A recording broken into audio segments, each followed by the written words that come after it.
think, let me be. Okay.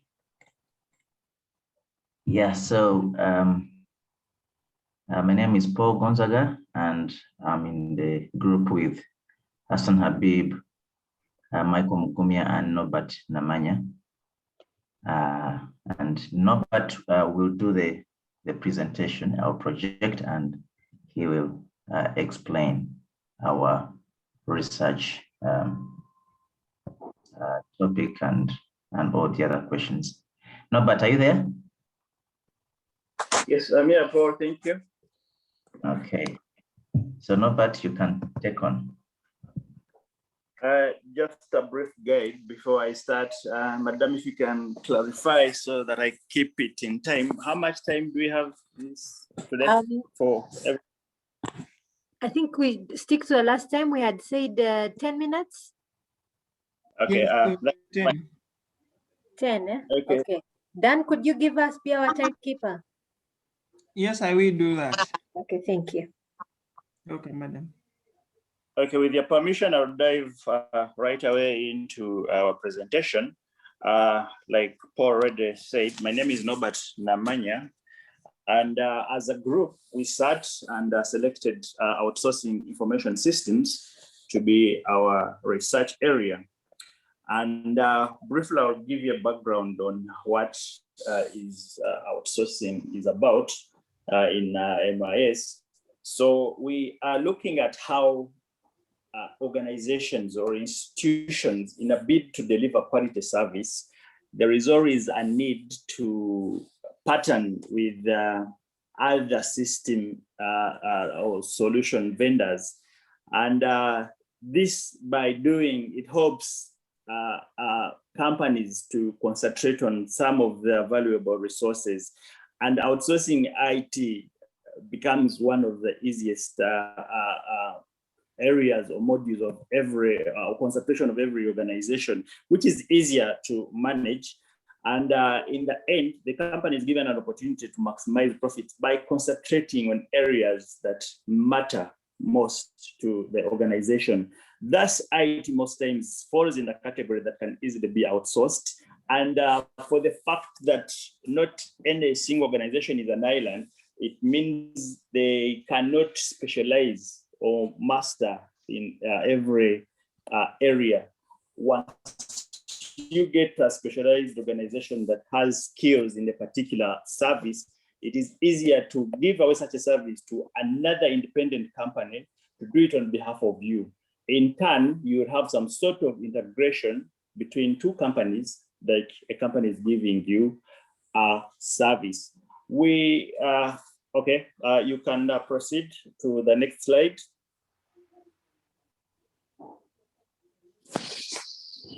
So we are looking at the research problem now. In particular, we concentrated on the risks of outsourcing information systems. Our scope of research, we tied it around financial services. In particular, we're looking at banks. And we are basically going to look at some of the risks as a result of an organization partnering with another organization to get a specific service. And we are seeing that it is important that we actually do outsourcing for the reasons I have highlighted earlier. And for the new technologies with the rate of skills concentration, it is important for every organization to actually do outsource some services. And outsourcing is not only just about services. We outsource products, we outsource resources, we outsource a lot of things, but we are specifically looking at management information systems in particular. So much as it is a desire to cut costs, most times it is important that the company forgoes some of the most tasking services to an independent contractor so as to be able to concentrate on their cores. Yeah, and this, they be able to benefit from the advantages these specialized services are already providing, other than the same organization investing in this infrastructure. Sometimes it becomes expensive to own an infrastructure. If you take an example of banking institutions, who are willing to provide agent banking services. You need a platform that runs that, and that is like an entire core banking system that you already have a core banking system you're running for yourself, but then you have to invest in other system to run the agent banking. So you look at companies like ABC, agent banking company, which integrates the commercial banks, especially for the region of Uganda, that it already has a system, but other banks ride on their platform and then they get the service. But that means you're opening up some of your infrastructure and you're integrating with another company that actually is not directly under your control, but because you're interested in the service that they have specialized in.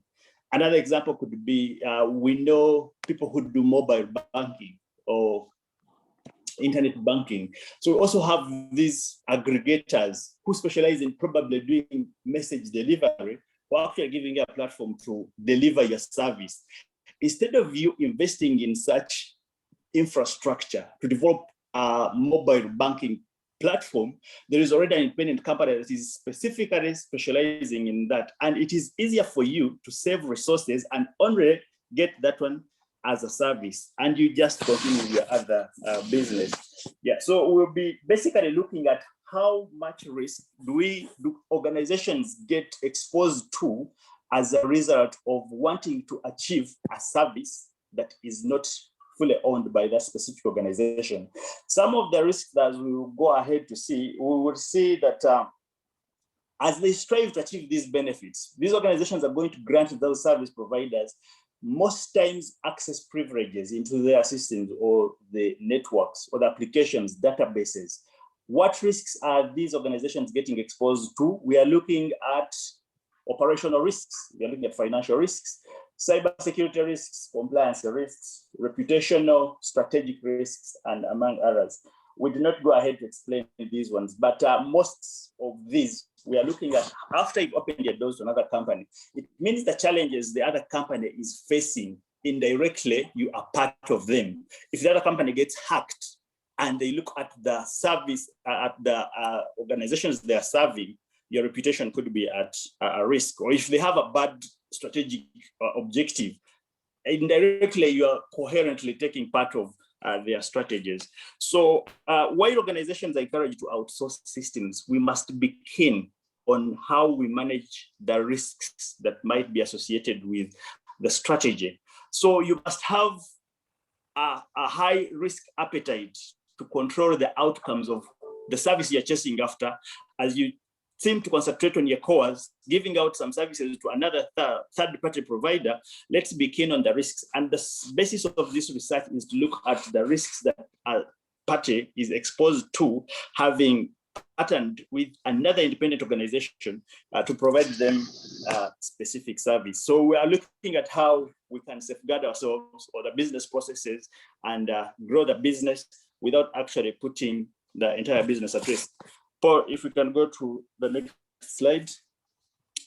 The other one, we are looking at formulating the questions out of our research topic. What are we going to be addressing? And we have the general question of how dependence on third-party partners affects organizations. And basically, like I already explained, we are looking at this partnership, the marriage that an organization X is getting into with organization Y for the reasons highlighted, which are sometimes unavoidable, but then we're looking at the consequences or the outcome, what could result out of that partnership. The sub-question is specifically what we try to look at in our research. If we have to carry it forward, we look at the control the contracting organization will have onto the outsourced service. If I've partnered with a company X, like I said, ABC, their agency banking company that gives a platform to run my agency banking across the country. Or if you look at another company, there is Craft Silicon, which is an aggregator of mobile banking, and it is working with quite a number of banks in Uganda. So how much control does Bank X have onto the system that is run by company Y? One, they have a source code that you're not entitled to. That means you are only connecting to their systems and you can't actually change it. Should they decide to do away with you or get out of business with you, you are going to start from zero. And those are some of the risks that people do not look at. Then we look at how much information sharing with third parties affects information security. We already have highlighted that most likely you will integrate your databases, applications, the entire infrastructure with another organization. You are not at any point in charge of their security controls from their end. You do not know how they comply with the regulations. Some countries have regulations that actually prohibit you to host data outside the jurisdiction or across the boundaries, especially for the banking institutions. They have the central bank, which is the governing body for the for the commercial banks. If you have partnered with an organization and tomorrow they choose to migrate to another country, how safe are you? Are you still complying with the existing laws? We look at some of those things. Then we look at how do outages, outsourced services, how do outages of the outsourced services affect the organizations?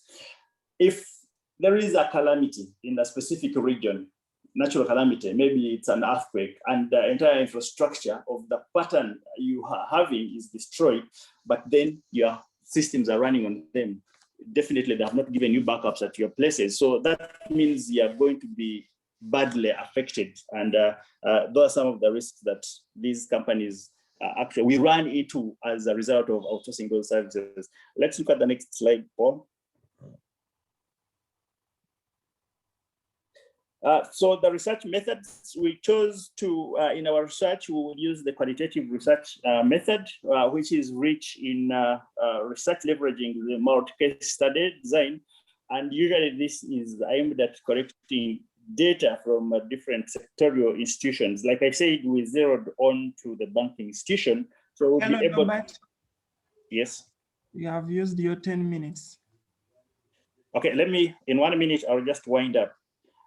Okay, please. It's okay with you.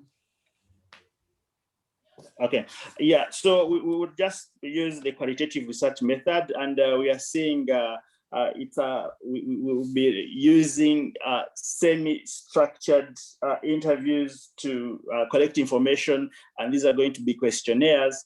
And then the questionnaires, definitely, we know they seek to get a depth understanding of the information you're actually collecting. And then, of course, this will require reviewing existing literature, what has been written about the risks and everything. Paul, next slide, please. Then the research validation strategy, we will go with one, we'll do triangulation. And we know it is a technique of analyzing results of the same study using different methods of data collecting. And why this is preferred is because it creates a high value on validity, and it gives an in-depth picture of the research problem. And then also we are able to interrogate different ways of understanding our research problem.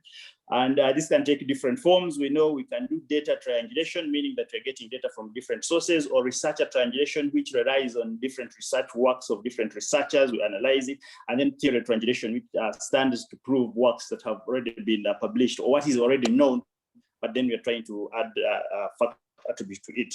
We'll also use the peer interview or debriefing. And this one, we are just going to pass on our research tools, which we've already said are the semi-structured questionnaires, and we'll discuss them, or we'll have the supervisors to validate. We'll fire them questions, they respond, and then they grade our tool, and we'll get clarity at the end of the day. And then lastly, we'll use the native case study, or the negative case study, which already seeks to the researcher revises the initial hypothesis until a case fits to eliminate our trials and exceptions. So we are looking at the negativity of what is already known about outsourcing. We are going to analyze indeed if it's true that it is so bad to outsource, and then we definitely must come up with recommendations for organizations. If it is indeed important for them to outsource, yes, they can go ahead and do outsourcing, but then we have to find out on ways on how to manage the risks that are going to be associated with outsourcing. Thank you so much. This is the research we had for Group C on the topic as we have projected to you. Thank you so much. Thank you so much. Can we quickly have comments from others on this presentation?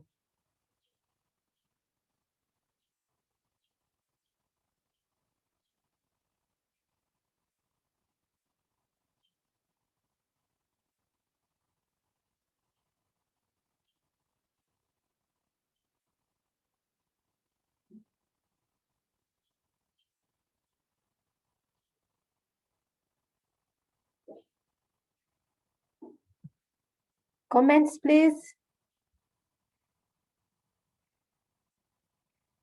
Any comments?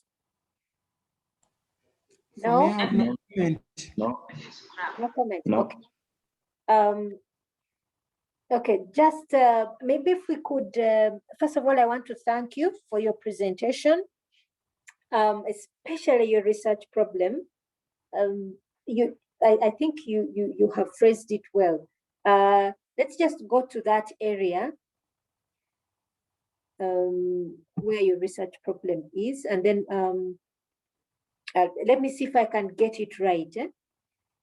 We see that what you're saying essentially is that as a group is that outsourcing is being embraced by organizations and specifically for their benefits, but there are some undesirable outcomes because of outsourcing.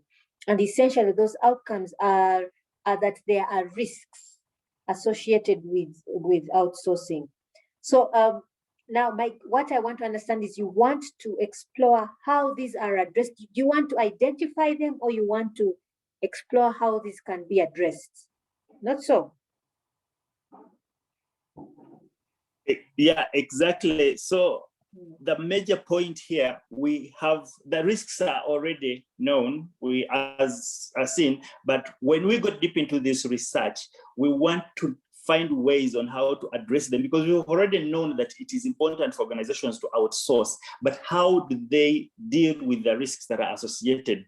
So we want to deal with that problem of the risks that are associated with outsourcing so that organizations can comfortably outsource knowing that they have an area of leverage.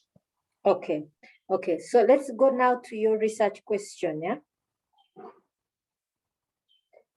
Now, we want to know that your research question actually answers, gives you your objective, which is to understand how organizations deal with the risks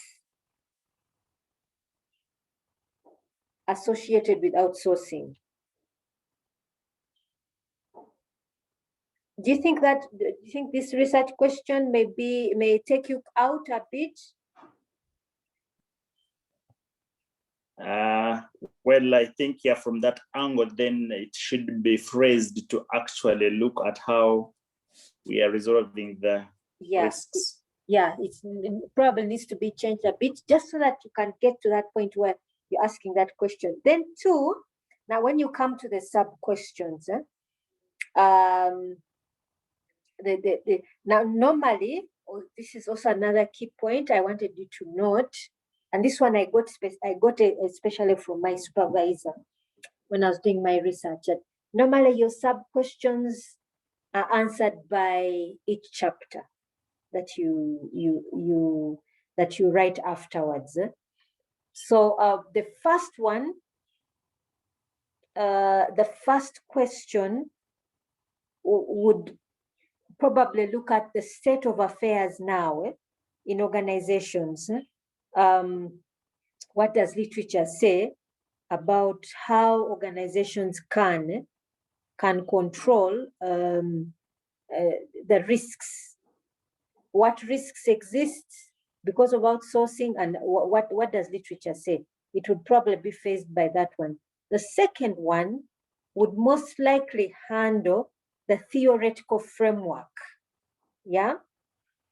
So the theoretical framework, what do I mean? When you ask the question, how do these organizations address? Well, the question then would be, you'd probably need to ask in your research is what theories exist that would help an organization address those risks. What theories exist in risk management? That is one. What theories would help an organization select those particular risks that are associated with outsourcing? Do they exist? First of all, they may or they may not exist. If they don't exist, how are you as a researcher going to answer that question? So you should have, the first question should be addressed to the domain, specifically the domain of outsourcing and risk management. That should be your first question. Your second question should be addressed to theory. What theories exist that will help you explore? Yes, what theory exists that will help you explore? So in other words, that question will help you develop your theoretical framework. Then your last question would be what measures can be used by an organization to address? So now, in other words, that will be answered when you actually get into the field, when you actually get into the field with your methodology to determine what to pick out. That would be the final question that answers your overall question. That would be my guidance on your sub questions. Thank you very much, Doctor. This is very well said. Thank you. Okay. I don't know if others have understood what I'm trying to say. Yes, please, Doctor. I have understood you. Yes, please. But I'm also looking at their approach. If somebody was going to do the literature objective by objective, and from what their sub questions, and they are intending to do 3 objectives, wouldn't it also be a good approach? Yeah. Now when especially when we come to quantitative research, the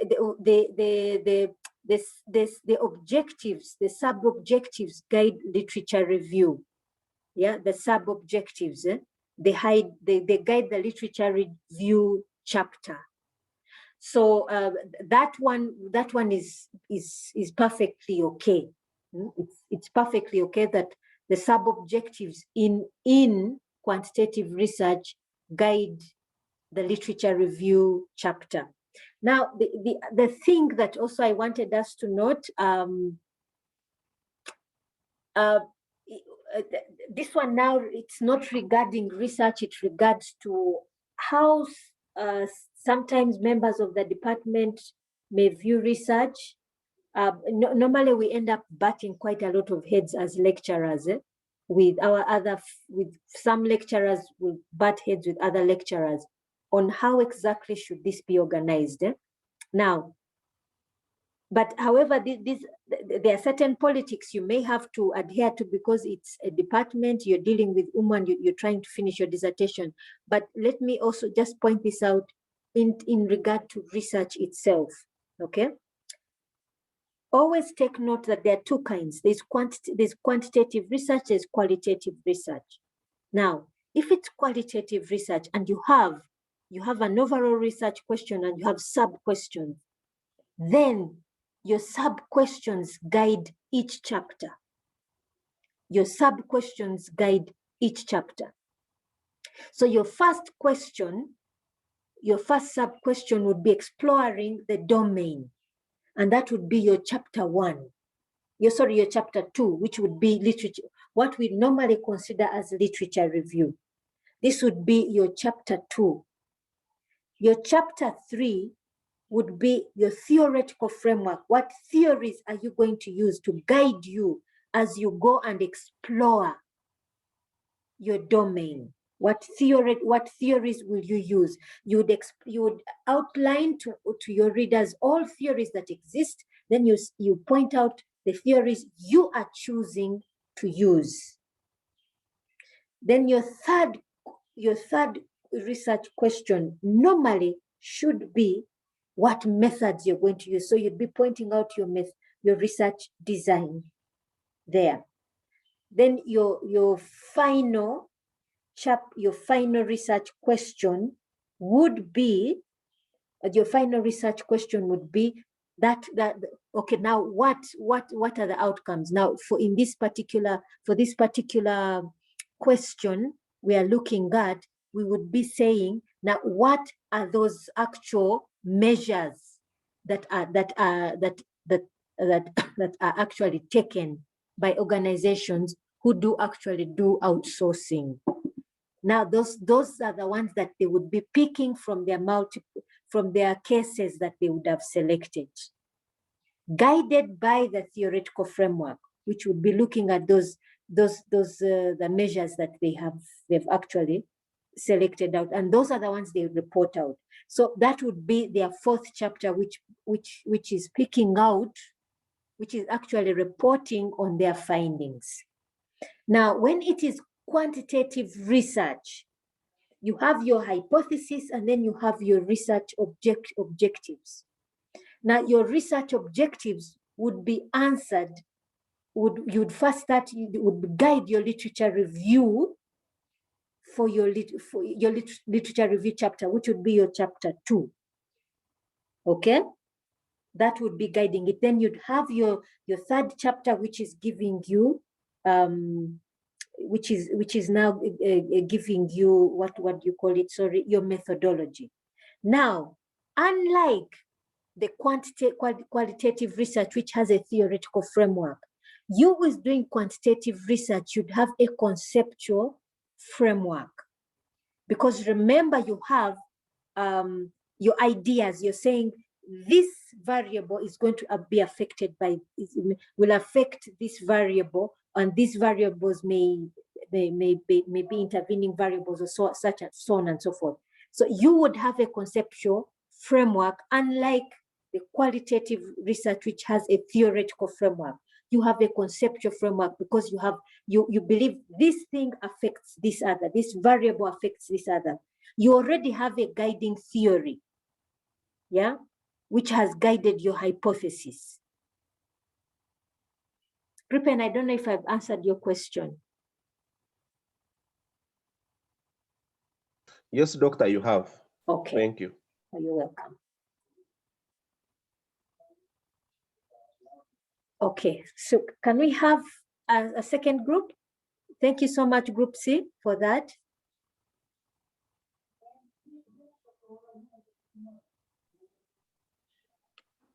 Morning, doctor. Morning to you, Julian. Let me share my screen.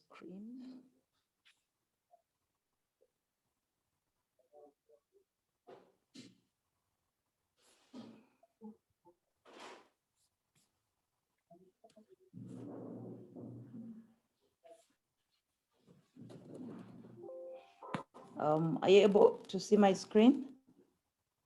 Yes, Yes, please. yes, I am. Okay. This is group.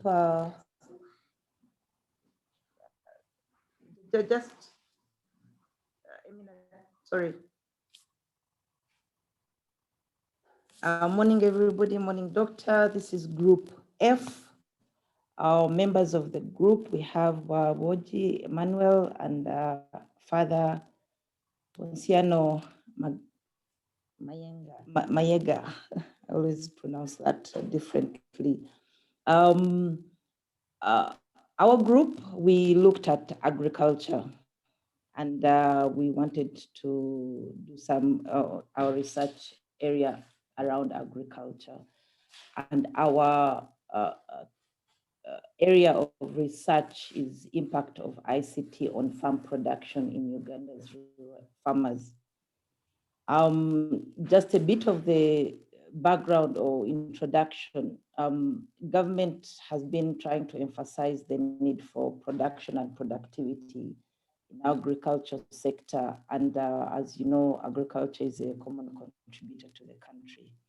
However, in terms of production as compared to other regions, we're still lagged behind. We have a lot of potential, but because of small scale, because of the challenges within the farm community, low rate of capital investment, marketing, and other challenges that small scale farmers have, we're not able to produce enough produce to supply to regions despite the capacity we have as Uganda. So the government decided to support farmers using different programs. And one of the areas that they looked at was, can we use technology to be able to reach our farmers easily, to be able to reach our farmers effectively, and also improve on the production. In other words, if we're able to reach them easily and avoid the many bureaucracies and the challenges of corruption, are we able to increase their production if we reach them? So they implemented a system which is called e-voucher. And this system was mainly to, and it was using a mobile app and USSD. And the objective was to be able to access the farmers directly and give them access to government inputs through different suppliers. Now, these inputs, they were looking at seeds, they were looking at fertilizers and other inputs that the farmers usually need. So in other words, they use the technology to reach the farmers. This I've already talked about. The main objective was to see how can we help the farmers to be able to increase their produce, to be able to increase their income, and also for them to be able to access qualified suppliers for these inputs. As you know, Uganda, there's a lot of fake inputs in the country. So the government thought if they use technology, how will it help in all the challenges that have been there? So about 250 farmers were able to get these inputs from government. However, the problem or the area, the research area I want to look at, did the system that was implemented, this e-voucher system implemented, actually increase production? Did it actually increase the household income? Did it actually help these farmers now get better inputs from qualified suppliers? Now, this is an area we want to look into, that they invested in technology, but did it actually do what it was supposed to do? Did it make it easier for the farmers to get inputs, unlike the other programs where there was direct supply without using technology? So that is our research area, and that is the problem we want to look into, that did technology actually help? So the research questions, how has the use of ICT improved productivity on your farm or on the farm? The sub questions we looked at, what effect has the system, the e-voucher, had on your production and income? Did it actually increase? Was there any difference? Or yes, you used the e-voucher, but really there was nothing. How easy has the e-voucher assisted in getting access to government inputs? Is it better now than it was before, where you are using through the local government, the NAD officers, but this time were you able to directly be able to get the inputs through the system? What effect has the e-voucher eased access to qualified suppliers? Now here we're trying to see how were you able to get qualified suppliers, and actually were they better suppliers that you had before? And maybe just to note, which I didn't mention in the background, what government did was whoever was going to supply inputs to these farmers had to go through some vetting exercise to make sure that they qualified, they have standard products and so on and so forth. So we want to find out that when you used this system, there any difference in terms of the suppliers? Did you get actually good suppliers, qualified suppliers? So that was in terms of the questions.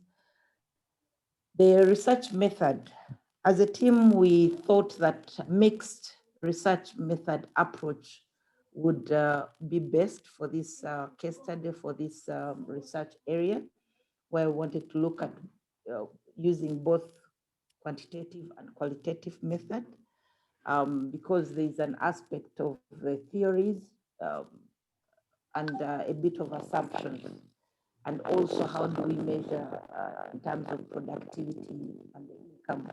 So there's a bit of numbers, there's a bit of how do we measure the numbers of productivity to bring out the qualitative method research. The qualitative, why we also thought we'd have qualitative, because we want to look at the experience of accessing the suppliers using the e-voucher. Was the experience any better? Was it faster? Was it efficient? Of course, using the data collection tools, the interviews, the questionnaires, and since we're going to be using farmer groups and communities, we thought these two methods can be integrated to bring out what we want to achieve. Strategies to validate our research. One of them was triangulation, which the first group talked about. From this validation method, it's usually recommended if you're using the mixed research method. When you're using the mixed research method, triangular would be ideal so that you are able to compare different, more than two methods to collect data. And that is why we thought about the triangulation. It brings out the concept much better when you're using the mixed triangulation and if you're using the mixed research methods. The second one that we looked at was correspondence.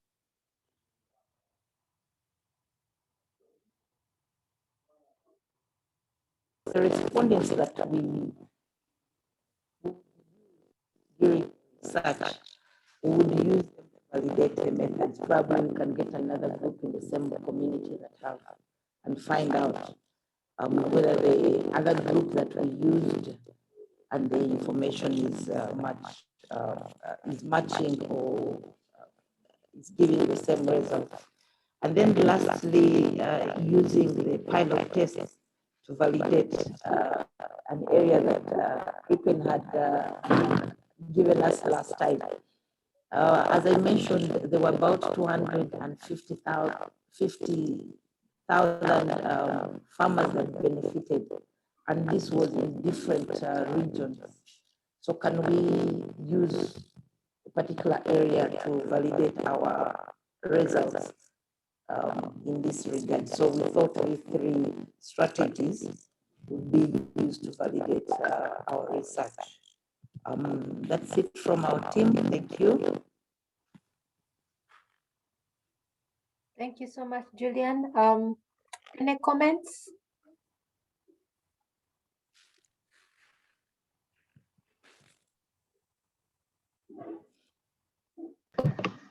Yes, Doctor. Yes, please. There is a slide when Julian was explaining. Over 2,050 farmers received government agro subsidies via application. So my question is, in quoting this, is it okay to leave it as it is, or we have to quote where it came from?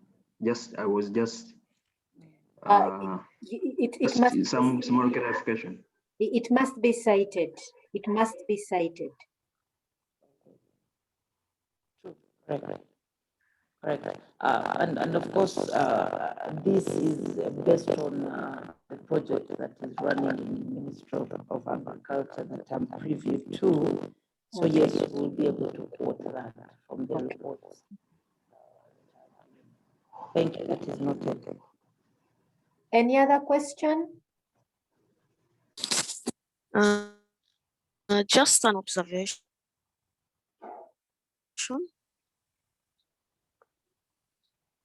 Yes, am I Susan? audible enough? Yes, yes, you are. Yes, it's just an observation because when I look at your problem statement, it's the impact of ICT from production in Uganda's rural areas, and I'm not sure if broad research on the currently existing organizations like IMATA, like Laboramos, that are literally using ICT to reach farmers and see how best they can aid them within their rural areas, because this is already ongoing and they are also ongoing in Nakasongola, Mbarara, a couple of areas. That if you're taking up this topic, I would advise you to actually look into the organizations that are already using a tool and shot to aid the farmers in the rural areas. Well, maybe doctor will also guide here what we did like want to hear. I hear what you're saying, and that's right. There are quite actually so many innovations that are out there in the fields to support farmers. Probably here we can emphasize, we can say a case study specifically for e-voter, or a bit too much to stretch and you include the other apps That's that have done the same. In this particular case, yeah, I think you're in the right direction. The doctor can. I think you're in the right direction of either just emphasizing the e-voucher because there are too many, yeah, Right. and most of them are yielding very, very positive results. And Laboremos and IMATA being one of them, they are actually making apps that reach even the local man down and how best they can use the ICT to aid them. Yeah, so specifying would also be good. Yeah. Yes, thank you, Susan. Now, Julian, or one of the key points when you're trying to select whether I want to do qualitative or quantitative, it's usually a question of how much do we know, and if I'm going to focus on one specific case study, that would probably be because I really want to go deep. I really want to go deep and understand if truly there is an impact. So when you're just picking on one thing. Now, I'll give you an example. I was doing something on mHealth. There had been very many mHealth applications that had been applied, but the point of my research was to really go deep and understand the context. What are those variables within the rural context that create value and those that break value? That's what I wanted to look at. So if you're saying you're going to select one, you're saying that how deep am I going to go? If it's just one case study you're going to look at. If you're going to look at impact, maybe and you want to do a survey, you can actually say, let me do it for all the others as well. Let me just pick some generic features that I want to look at in terms of impact, and maybe pick some variables and select on that. Or it can also still be qualitative, and you say, I'm going to use a multi-case study and look at these e-vouchers, what impact they have for all the farmers, for all the individuals, for all these. So it really depends on you, the researcher. you as a researcher, you must have, ultimately, it's you who's going to select your problem area. It's you going to make a decision on what it is you want to discover. And once you do that, you should be ready to defend what it is you're selecting and why, what approach you're selecting and why you're doing it. It will not be your supervisor, it will be you. Your supervisor will guide you, but it should be you, because you know what it is you're looking for. Okay. I don't know if I'm answering your question or if I'm guiding. Yes, you are actually guiding. It is helping me to structure myself. Maybe another question in that regard, from experience, would it be? Sorry, Julian, you're breaking, and there's also a kind of Sorry, some background noise. The microphone is a bit rough. It's some kind of static. Okay, just hold. I think I need to first pause something.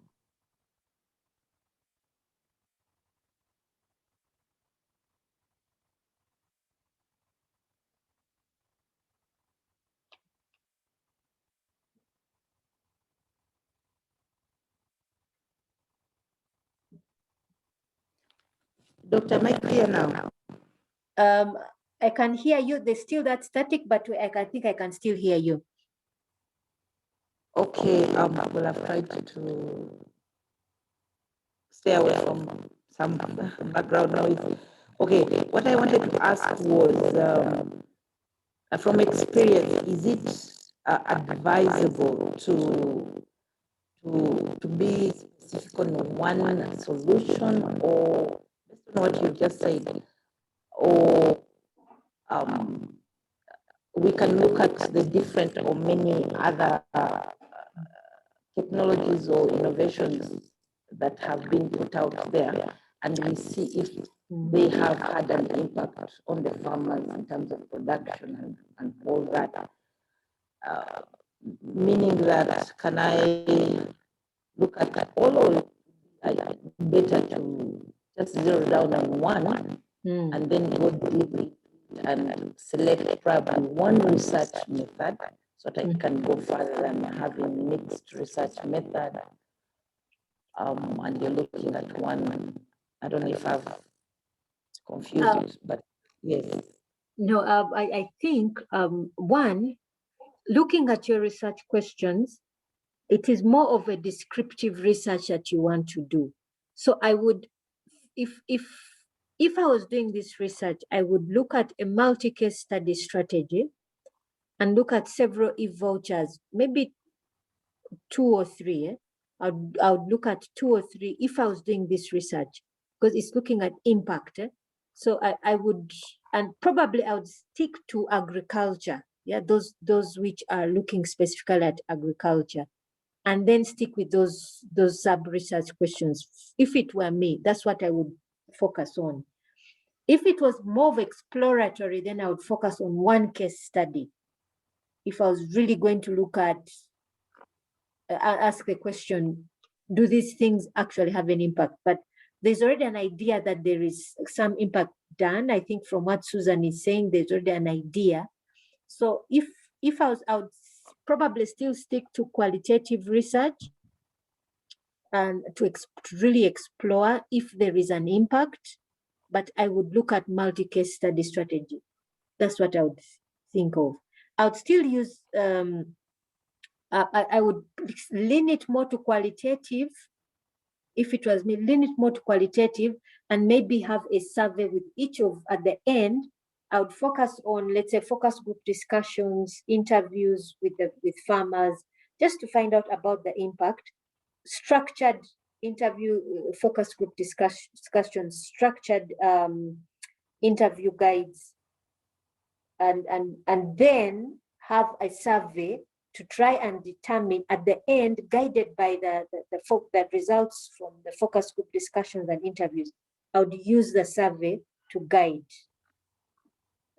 I'd use the focus group discussions to guide my survey questionnaire. Yes, Susan. Yes, thank you, Doctor. Mm. Now, I'm also in the same line as Julian right now.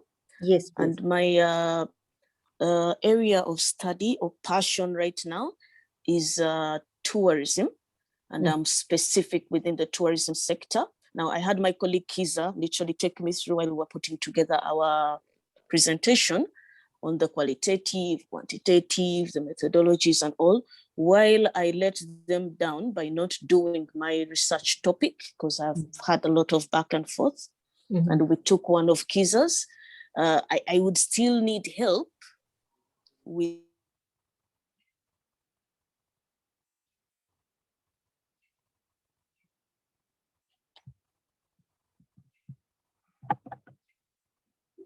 Oh, sorry.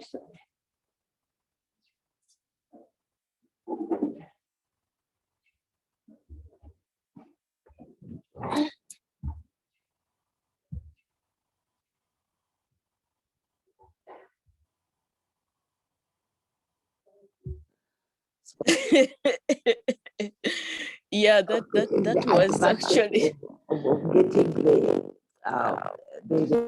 the correction and the comments that I'm helping structuring. But yes, yes. I know I've taken a lot of time. And then my 10 minutes up. Doctor, any other question? I apologize. It seems I'm the one taking your time. No, that was also my strategy. Yeah. So maybe doctor can help me after the lecture, like I can put it together and send it. Sorry, Susan. Sorry, Because, everyone. I got disconnected. Oh, apologies. Sorry about that. No, I was explaining I'm in the same boat as Julian.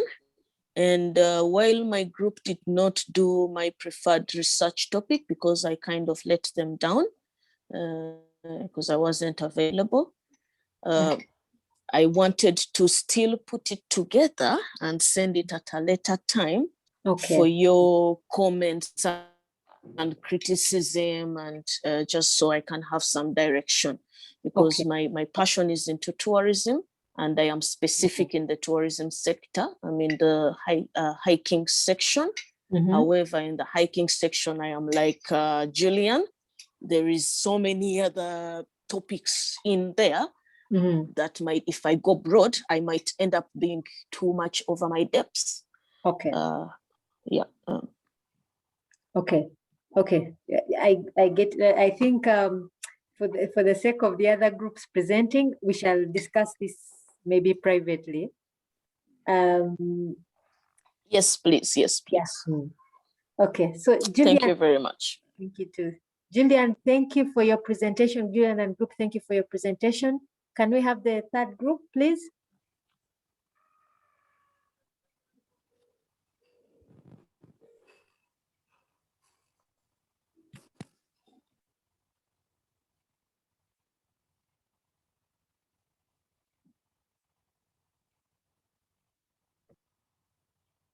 Hello, everyone. Kripen is my name. In the group with Innocent and Mr. Sulaiman. Our area of interest is usage of government websites in Uganda. And our research area, we are going to focus on the Ministry of Finance, Planning and Economic Development. The research problem. The commitment to implement and utilize websites by most organizations, including Ministry of Finance, has tremendously increased due to the potential and the positive impact of websites. In order to achieve this, Ministry of Finance has put up some measures, increase the adoption of websites. These measures include improving the design to make the website easier for users, increasing the statistical products of the websites, increasing the adding more value information on the web, increasing awareness of the website through print media.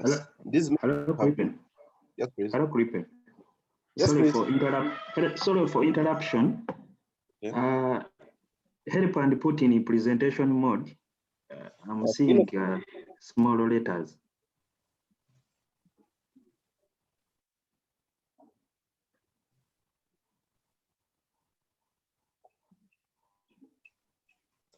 Innocent, kind press F5 on the keyboard.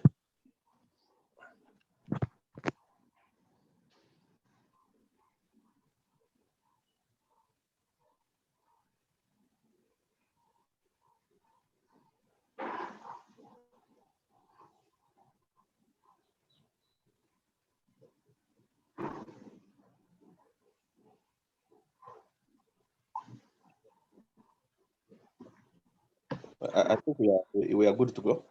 Super. Okay. We are saying we are focusing on usage of government websites. And when you look at our problem statement, we are focusing on what? We are saying we are looking at the positives of the government of websites. Now, in order to gain these positives, there are a number of measures that the ministry has put in place, like I had explained. Next slide.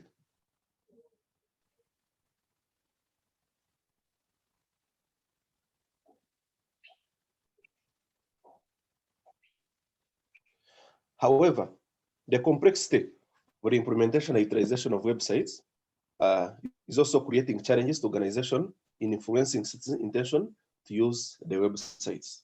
Despite of the fact that we have put up the measures, we are still getting challenges.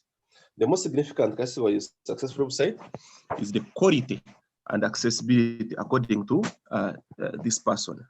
The major issues of usage of government websites, such as a number of website visits, easy access of information, internet coverage, and number of materials downloaded are to be studied, increase citizens' actual participation in the usage of websites. We are saying here, yes, measures have been put in place. However, the citizens are not, the numbers of website visits, the material loaded is not enough. So we're asking ourselves, why is this happening? Let's go to the next slide.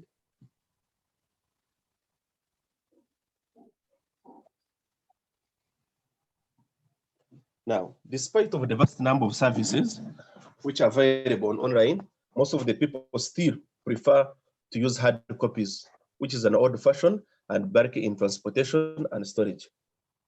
Now,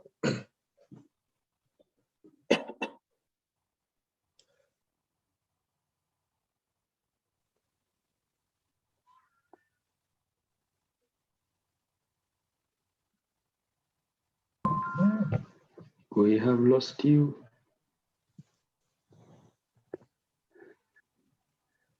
hello? We have lost you. Oh, I'd unfortunately muted. We are saying, despite of these measures that are available, most people still prefer to use hard copies and which are very bulky in transportation and in storage. Now, the purpose of the general is to trust and utilize and access the innovativeness of websites provided by the Ministry of Finance. Development access information is an issue that needs to be addressed. The failure to attain the intended number of website visits is attributed to weak management policy, inadequate technical expertise, and fragmented ICT infrastructure, according to the IGG report of 2015. Therefore, the importance of this study is to find possible explanations to why there is failure to attain the intended targets, and also help government, policymakers, website designers, Ministry of Finance, and this to identify the areas of focus. Next slide. Our research question. To investigate management factors affecting usage of government websites in Uganda, and we shall be focusing on Ministry of Finance. Our research questions. To what extent does management policy influence usage of government websites? To what extent does the technical expertise influence usage of government websites? To what extent does ICT infrastructure influence usage of government websites? Next slide. Now, research methods. These research questions will be answered by descriptive research methods, where a cross-sectional survey design will be employed. Sampling techniques of purposive and simple random will help this study. Data collection methods will be mainly using questionnaire, survey, interviews, documentary review. These will be through instruments of data collection, of collecting data such as questionnaire, interview guide, documentary checklist, data analysis scores. Data analysis scores will be employed. We shall also design a questionnaire using a Likert scale. Now, strategies for validating our research. Most of these strategies, people had, other groups had gone through them. I will focus on number 11, which is plagiarism check. We intend there are plagiarism softwares. Once we do our research, we shall subject it to anti-plagiarism software. Other methods, other colleagues had really gone through them. It will be a waste of time if I start talking about triangulation, negative case analysis, respondent validation, instrument content validity. We had gone through them. Next.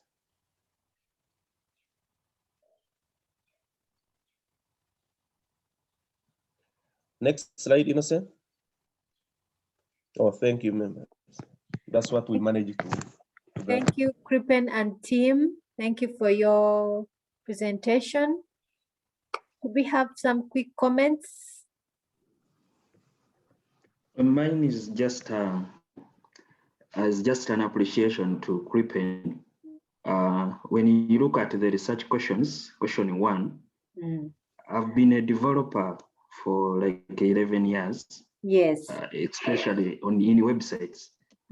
And most of my work was in government websites. So when I looked at his research question number 1, is the biggest factor. It is the biggest factor in many government parastatals. Yes. You develop the website, but management frustrates it. It is only the PS. It is only the PS or the minister to post, like to provide information to be put on the website, and they are never available. So you end up developing the website. It takes a full year without any new information posted. I know. I like his first research question. Research questions. Innocent, go to the research questions. Just scroll to the research question.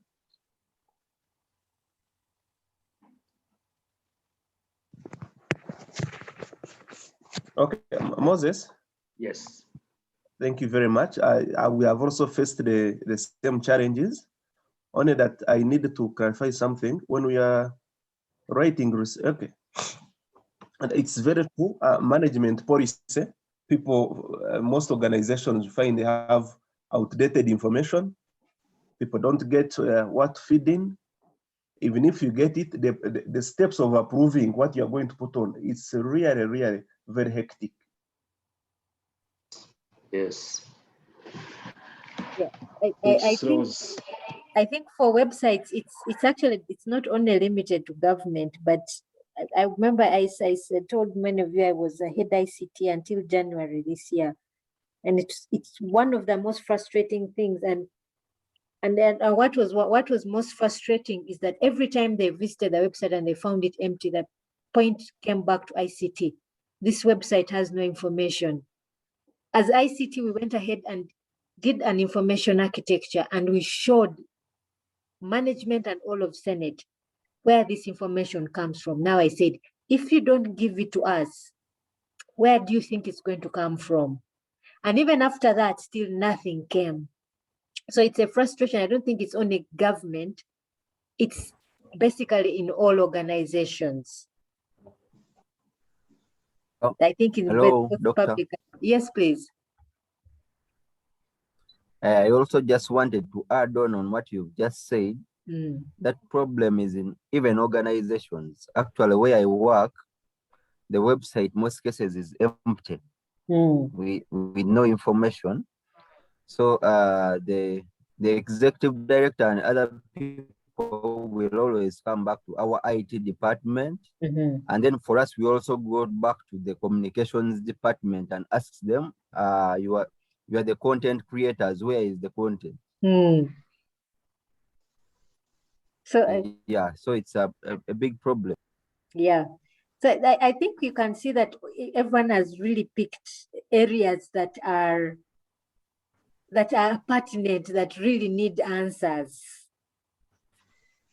So Crippen and group, thank you very much. Let's quickly go to the next group. Madam, maybe before we go to the next book, I have some issue I wanted you to guide me on. Yes, please.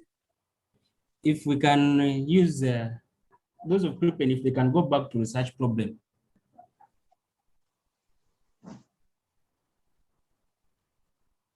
Now, my issue here is, in theory, that's what I'm getting from other people about research problem. Like a research problem can have like 4 paragraphs talking about different things. One, it say that talks about maybe the context of the problem, what we need to know about that particular problem, the relevance of the problem maybe to the organization where you are doing the research on, and then the last paragraph of it talks about research objectives. In relation to the research problem Crippen and the group had presented, can you please try to guide? That's one thing when I'm trying to bring it out, I face some challenges there. Mr. Abib? Yes, sir. Thank you very much. I will take 1 or 2 minutes, extra minutes. Dan, don't switch me off, and explain like what you had done last time. Okay. When you're writing a research problem, yes, there are different approaches you can use. Yes. Last time I had indicated that the research problem, most cases, is 1 page or sometimes 3/4 of the page. Yes. And we went through 6 steps of writing a research problem. Step number 1, identify the ideal situation. Why are websites created? Yes. If it is, for example, in Julian's case, if it is an app for agricultural production or for increasing agricultural production or increasing the access, why was that app put in place? Those are the ideal situations. Ideal situation doesn't mean that you're going to achieve it today. You can even never achieve it. You can even take 10 years to achieve it, even 100 years, but it still remains the ideal situation. Why was this thing put in place? That's the ideal situation. From there, you go to the second step. What has been done to achieve the ideal situation? For example, in our case, what has the ministry done to achieve the objective? It has increased the number of statistical products on the website. It is adding more value information. It is increasing awareness through print media. Every print media that goes out, it must indicate the website for the Ministry of Finance. It must, it is increasing it has also changed the design. So that's the second step. What has been done to achieve the above? Now, step number 3 is, what are the reports saying? Yes, you have done all of this, but at the end of the year or at the end of 6 months, what are the reports saying? Yes, you did all of this, but still, people are not accessing it. Still, the number of downloads is very low. Still, the number of visitors is very low. So you ask yourself, what could be the situation? What would be the thing? So you go to another step, what we call evidence of the problem, what we call arresting a problem. You must, we can't call them allegations, but through literature, you identify what could be the problems facing this particular problem. Like I said, weak management policy, When you see that I use the word weak management policy intentional, when you go to the research problem, that's why I didn't include the word weak management policy. I only included management policy because I'm taking a quantitative direction. I will be able to prove or disprove if this is right or this is not right. If it's true, it's a management problem. Then you go to step 5, consequences. If the problem is not addressed, what will be the consequences? The consequences will be information that is, for example, like now we have been reading the budget, the information about the budget. It means the community will not be doing what? Will not know what is happening on the budget. So the consequences, if it's not addressed, in Julian's case, if true information is not adopted in ICT, what is going to happen? Probably there will be food shortage. We are going to lag behind. There will be a lot of things. So you try to bring it out. The last step, what is the intention of the study? What is the study intending to achieve? That's why statements like this study intends to do this and this. All of this I've explained. You try your level best to fit it in 1 page or 3/4 of a page. I don't know, Mr. Hassan, if I've really added something. This is one of the approaches. Yeah, you've added something new. Thank you. Okay. The next group quickly come in.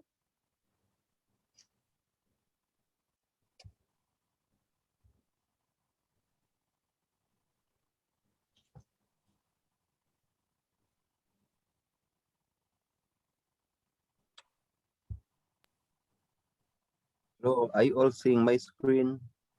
Yes, we are. Yes. Yes. All right. This is Group E. I am Kiza Ronald. And these are my group members, Susan Nanyonga and Robert Matuvu.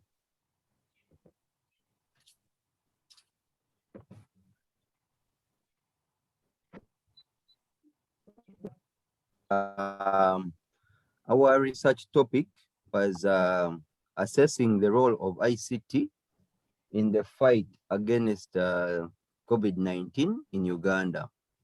As you all, hello? As you all know, we have a current pandemic that struck the world in the late 2019, and then in Africa, it arrived in the early 2020, taking Uganda's economy on its knees as they tried to deal with a new normal. Many businesses, organizations, and governments started embracing ICT as a tool to continue business operations. So this was our problem statement. Uganda is a third world country which is struggling to sustain its economy while battling the COVID-19 pandemic. As many other countries of its status, Uganda has been hit by the COVID-19 pandemic due to the lockdown and other SOPs. This has brought new technologies, innovations, and inventions, as you've all seen. When COVID-19 came in, you saw different students and researchers coming up with different solutions. The use of ICTs has enabled millions of Ugandans get access to information relating to COVID-19 pandemic. I think most of you, one of these days, even when you just go to Google, there is always information about COVID that you have not even requested for, it just appears always there. This study explores the role of ICT in the fight against the deadly COVID-19 virus. It will also show whether there is need for more training on the use of ICTs or not. That was our problem statement. And then our research questions were, what is the role of ICT in the fight against COVID-19? Then to explore the challenges faced by many Ugandans in using ICTs to access information about COVID-19. The third question was, how has the lack of ICT facility affected the education sector of Uganda? Then the last question was assess the level of computer literacy in Uganda as a country as well. We chose to use quantitative research methods for our research. So that's our research method. And then the strategies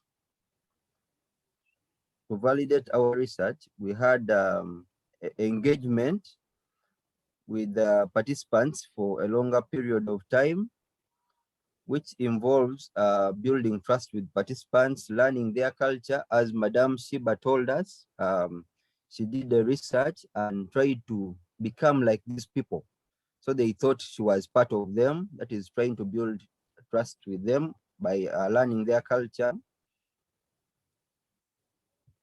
Okay, that was one strategy. The second strategy is triangulation, and triangulation can be looked at in two forms. Crippen well explained this, so I will just give a heads up. We can use it on sources. When we have different sources, like you can see here, the sources, source 1, source 2, source 3, source 4, up to 10. To validate our sources, and then we can also use it on while evaluating our research. Like we can give our research tools to different people to help us validate whether they are right or wrong.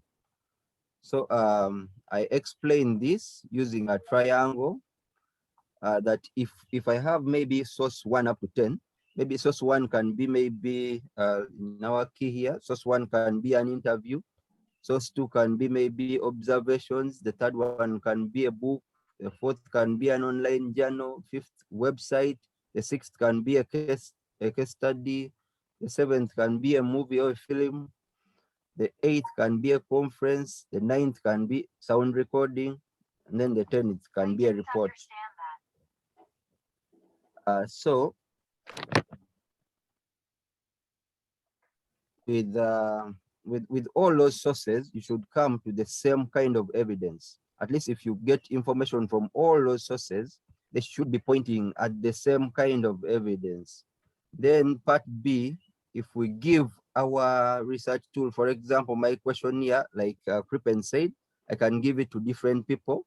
I can give it to number 1, A here can be Crippen. I can give it to Crippen, maybe it has 40 questions. And then Crippen can say, maybe out of these 40 questions, 35 are correct, and then 5 are wrong. So you have 35 out of 40 there. Then B can be Tom. I can give the research questions to Tom. Then Tom can also give me his, he can also give me maybe a certain percentage. Maybe he can tell me maybe 32 are correct, and the rest are wrong. Then we can also have maybe our supervisor, then Dr. Shiba, and other different people who are very knowledgeable in that field. So that is the second validation method. I mean the strategy, second strategy. And then we had peer review or debriefing. Here we do the work and then we do our research and then give it to other people to critique. This method calls for honesty. I was telling my team members that I did a course in a US institute where we're using this kind of learning, debriefing, where you could give your honest view, and then your coach goes through your work and then reviews it and then sends back to you like that until you come up with something very good. And then we have the negative case analysis as the next strategy we shall be using in our research. Here we shall just be refining the hypothesis as our work goes on. The more research we do, the more we refine our hypothesis. And then member checking, where we can you can give somebody, then somebody analyzes the data, interprets it, and then concludes. If it comes to the same findings as yours, then that is a very good research. Then we have the rich, thick description that allows readers to just make the decisions. Then we have an external audit, just like any other external audit in your workplaces, where you bring in a consultant or an auditor from out there to look through your books of accounts. Here in research, you give it to those experts who are not part of your research and they shouldn't be part of your research. You just give it to them, they look through very well and give you their say on that. Members, that's all we had. Thank you. Thank you. Thank you so much for your presentation. Could we have some quick comments?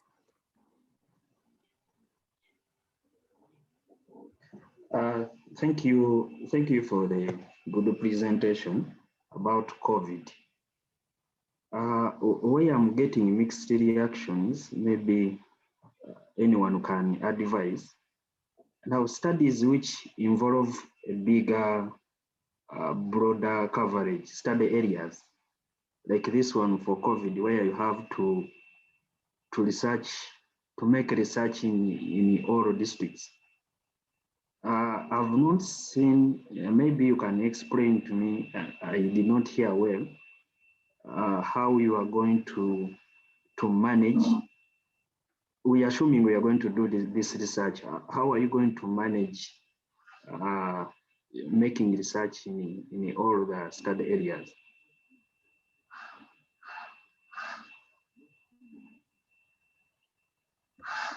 I think maybe I don't know. I think his question is it's your case seems to be if it's in all areas, then maybe could it be qualitative or quantitative? Are we looking at like how possible is it to do qualitative research if you are going to every single district? Hello, yes, Kiza. Yes. I think you what they are trying to mean is the scope of your work. You didn't really have a scope, which means you cannot go across the country. If probably you said I'm going to concentrate in one area like Katwe, that would be very easy. And from your methodology, you seem to be taking the quantitative where you're going to administer questionnaires and I think, which is very okay. I also want to admit, I really appreciate the way you approached your problem statement. It is really very nice. However, when you look at your research problem and the questions you asked, they seem not to be really tiring properly. I don't know if I can be guided on how you're going to achieve that. Maybe the approach to is very okay, but with the research problem, research question, you just look at them, they don't seem to be focused. Maybe we could first look at your research problem and then see the relationship between the research problem and your research questions. Can we look at the research problem? That's the topic, the research problem itself.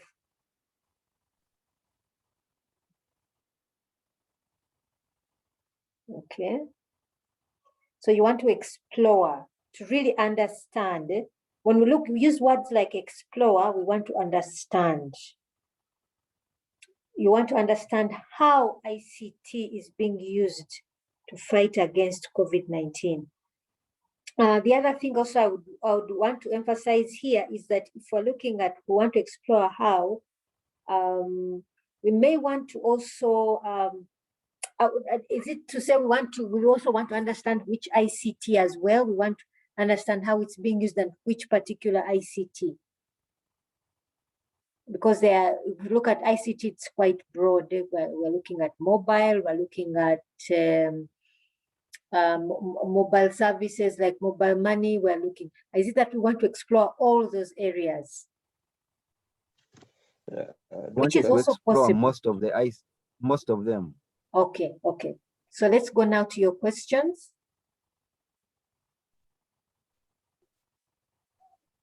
So would the first one be your general question? Yes. Your overall broad question, eh? Okay. Yes, then the rest are sub questions. The sub questions. Okay.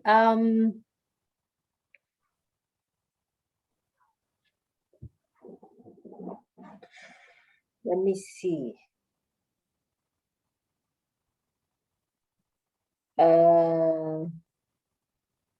If we're going to explore about the role,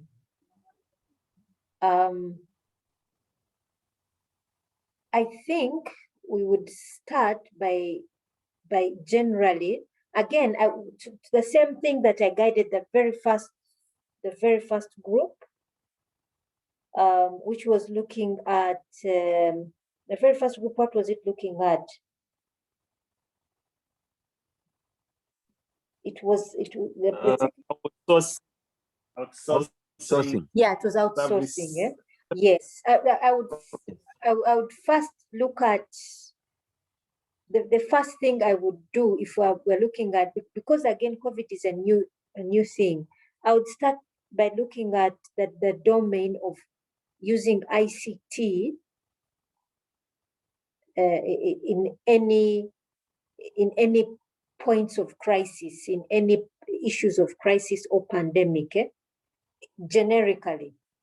Then that would be my first one, to explore how ICT has been used in fighting any pandemic or any epidemic, let's put it that way. Because I don't think I don't know if we've ever had any pandemic in our history. If we have, it's not been, we've had issues of SARS. We've had them. Yeah. Like which one? I know the most recent are the epidemics of Ebola. Smallpox, I think, was here years ago. That was quite many years ago. I think it was the Irish flu many years ago. Okay. I think it was the Irish flu, but the Irish flu was also not a pandemic. Yes. While it went as COVID has done.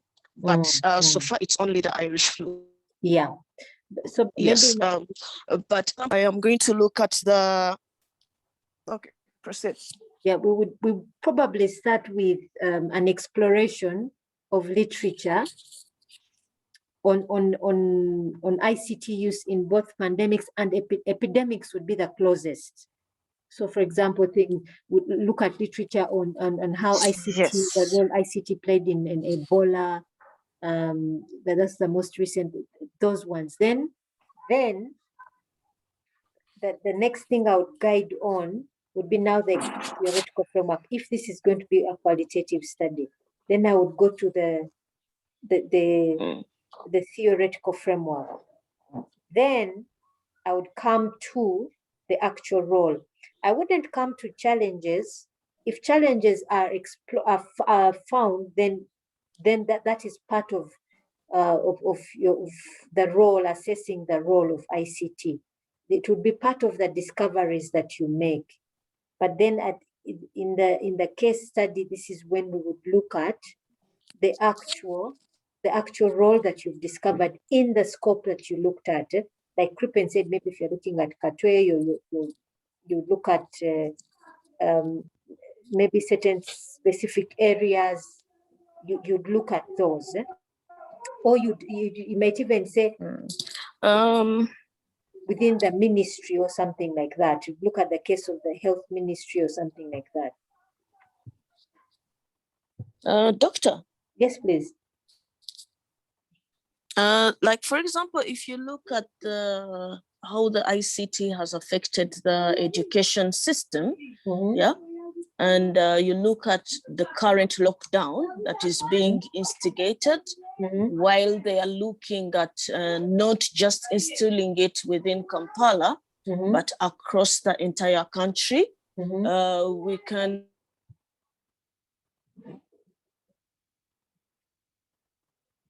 Sorry, Susan, you're fading out.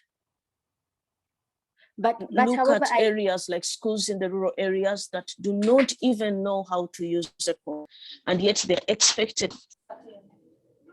They're expected to go online. So now the question would be, in your research, both from your problem statement coming to your research question, you need to narrow down your discussion to the specific sector you want to explore. The education sector, is it healthcare? Is it, so it's the specific sector you want to look at. That makes sense. All right.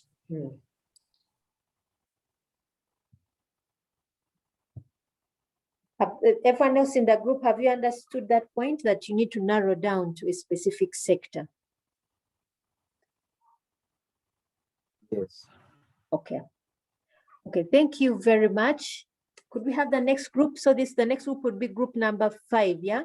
The 5th group, I mean, to present.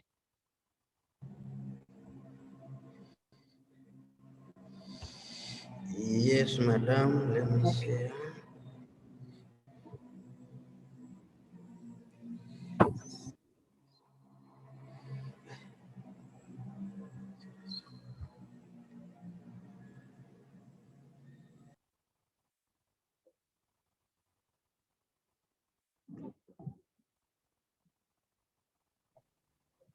Hello, good morning. Good morning. Good morning, everyone. This is Group A. Stephen is my name. I'm presenting on behalf of the members who are not available. Unfortunately, one of our members, Frank Amania, is admitted. He was admitted last Friday, so we still need to put him in prayer. Oh, sorry about that. So, we're presenting our study area was research.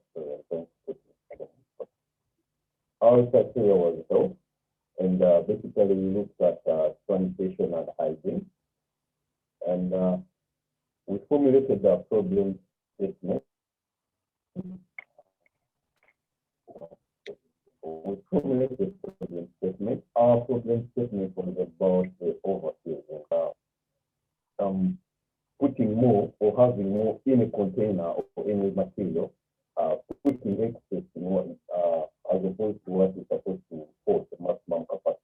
So we're looking at overfill as a serious problem in Kampala in regards to waste management, whereby okay, let me just read the problem statement. Overfill has been a serious problem facing our city. Waste facilities for the last decade. By some estimations, our city dumps on average, our city dumps are on average and 30% above capacity. So this means that where you have a waste container, you find that it's overfilled, meaning that it's already overfilled, meaning that the excess garbage is either on the road or it's disposed into the communities or people are stepping on it, which is posing a great risk, and it's really unsafe and unwise to have a city in such a position. So,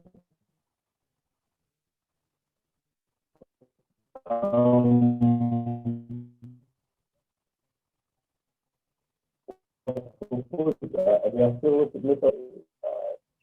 proposed solution was to build up 2 new landfills on the city outside, so that where all this rubbish and the waste management can be collected, but still not working out so right. And then the second one was proposal of a strong recycling campaign, which are also proposed to be an outlet solution. So as we're talking right now, Kampala is our city is about to drown into trash, and we need action. Action needs to be taken to remain in a clean and safe place, like how it was before. So the essence of this study aims at looking at how, some of the factors or some of the things that the risk that it poses to the community and the city at large, and then look at some of the what measures could be Stephen, taken. sorry, Yes, please. Stephen,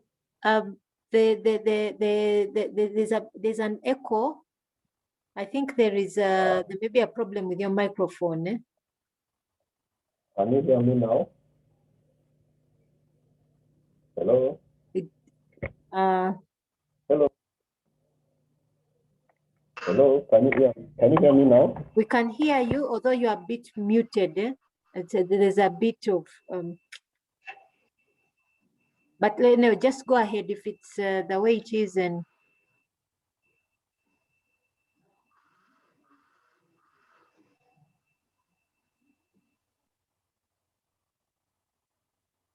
please continue, Stephen. Eh? Okay, can you hear me now? Am I audible? That is much clearer. Okay. All right, fine. Let me go to the first our research question that is guiding that our study. We're trying to look at the factors that affect proper waste management, and we're looking at Kampala as a case study. And the sub questions that we looked at that will help us answer our research problem. The first one is what actions should the responsible authorities like Kampala City Council, Kampala KCCA, and then the health partners take to effectively manage the waste in the city. And then we also looked at, we posed the question as to why waste management in Kampala is still significant risk. Does poor waste management pose to the city and its occupants? When it comes to the research method, first of all, we are adopting a phenomenology approach, which requires to use a qualitative method, of which the outcomes are quite descriptive and expressed narratively. The reason why you're using a qualitative approach is because it has an aspect of realism, whereby the researcher needs to walk through the experience with the people, walk through the experience of the people or the community within which they're carrying the research.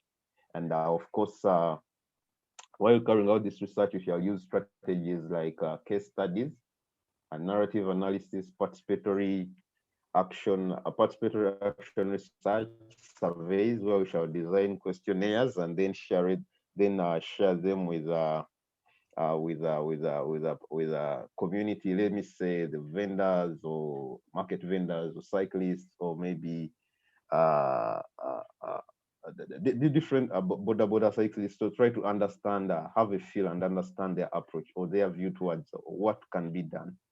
Then we shall also use ethnography to a lower extent. Basically, ethnography, this deals with, it's a scientific description of people and cultures with their customs and habits, and then and mutual differences. So here we shall try to look at, understand how people and their cultures and habits affect their hygiene and and the waste management in their respective communities. And for validating our research, of course, most of these ones have been explained by the previous groups, by the precursory groups. I remember Crippen has become a subject matter expert in most of these things, so I'll not waste time in going back to them. For example, collaborating research with participants, which involves working together with the participants to achieve a common goal. Then corroborating evidence through triangulation. The previous group has ably explained what triangulation is. Then having prolonged evidence and persistence observation in research. This one can be done maybe through video recordings, and then enabling external audits as well. This one has also been explained by the previous group, so I'll not go back to it. So basically, that has been our succinct presentation from Group A. I'll welcome any compliments and feedback from class. Thank you. Over. Thank you. Any comments?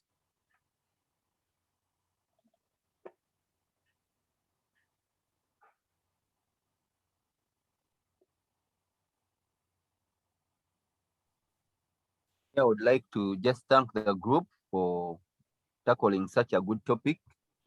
Waste management and other things in Kampala City, a very big problem. Yes, thank you. Thank you very much. Thank you so much, Stephen and team. Just also to keep note, one of the reasons we do this is we also need to keep your research within the area of ICT and IS. This is also to prepare us for our upcoming research. Our research must really be focused on our areas of professionalism. That is IS and ICT. Yeah, so for that, thank you. Next group, can we quickly have the next group? Yes, madam. Good morning, everyone. Good morning. I'm Kaganda Judmark from Group B, where we have Masanga Dan, Mwanguzi Mawanda Moses, and Trijuka Brandon. Our broad research area is dealing with solid waste management, and the case study is Kampala City. So coincidentally, our topic is similar to the previous groups, just similar, but it might not be the same, I guess. So a brief introduction, just like the previous group has highlighted,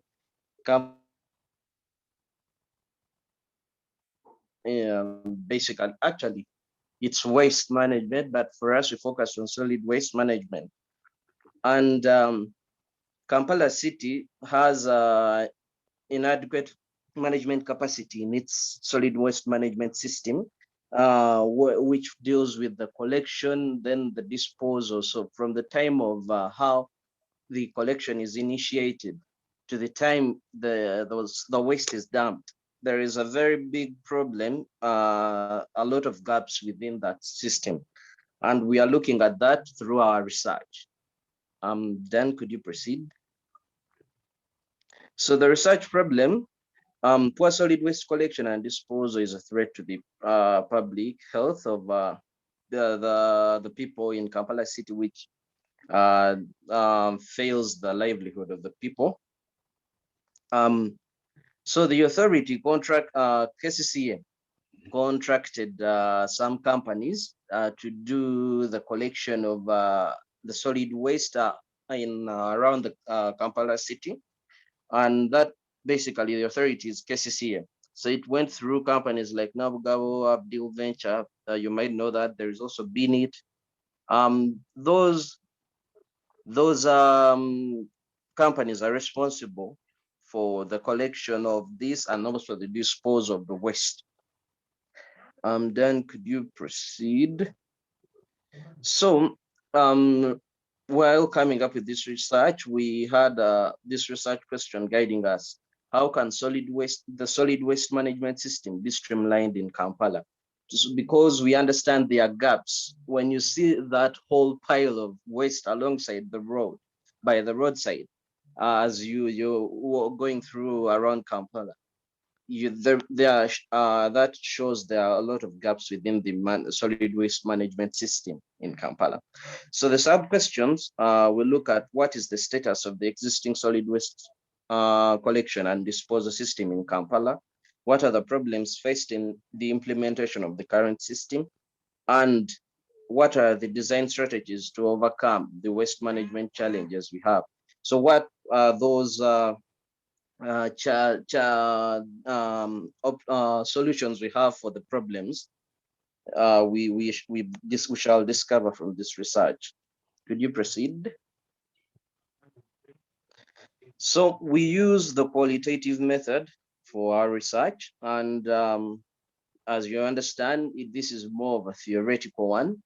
We shall have to go on an expedition along, get rather more involved with the authorities. That means we need to understand from the perspective of the authorities. We need to first actually determine who are the stakeholders of this whole system.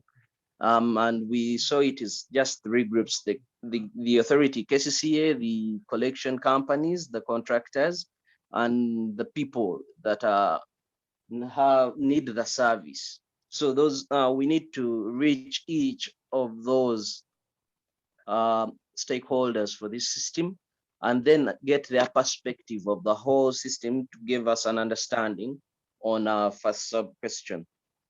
Could you proceed? Then I guess you could take up the rest. Thank you so much, Jude. Looking at our research about the solid waste management, in our validation, we looked at the questionnaires and the interviews, whereby interviews, we need to meet various parties involved in the city to find out what is the actual problem and how best we can solve that problem by getting the views of the respondents, their opinion and experience within the city. Then with the questionnaires, we can use the attitudinal scale, which you can use to find out the values and beliefs and feelings of the parties involved in this, whereby you can have a scale consisting of a 5-point scale from 1 to 5. Maybe you put 1, strongly agree, 2, disagree, 3, undecided, maybe 4, agree, and 5, strongly agree. That's how you can validate the questionnaires. Then in conclusion, because we intend to develop a web or a mobile-based application, which we believe we address the issue of solid waste management. By so doing, we shall be bridging the communication gap between the parties involved. Thank you for listening. Thank you. Thank you. Before we conclude, I mean, just to give a brief highlight of the problems we face, we managed to think of from this research. We thought of the communication gap, which amongst the 3 parties involved in this system, which fails because the delay, the failure in communication facilitates the delay in picking up of the waste. Then also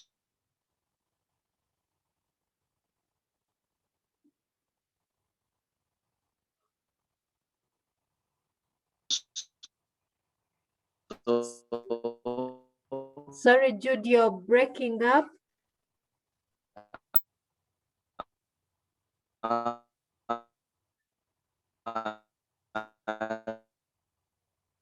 Sorry, Jude, you're really breaking up. Then your network seems to be shaky at the moment. Brings about ambiguity in understanding the prices of. Can you hear me? Now you're getting Hello, clear. can you hear me now? Now we can hear you. Before you were breaking up. Okay, so now I was talking about some of the problems we thought the mobile app will address. The communication gap, just like I described before, hopefully you heard that.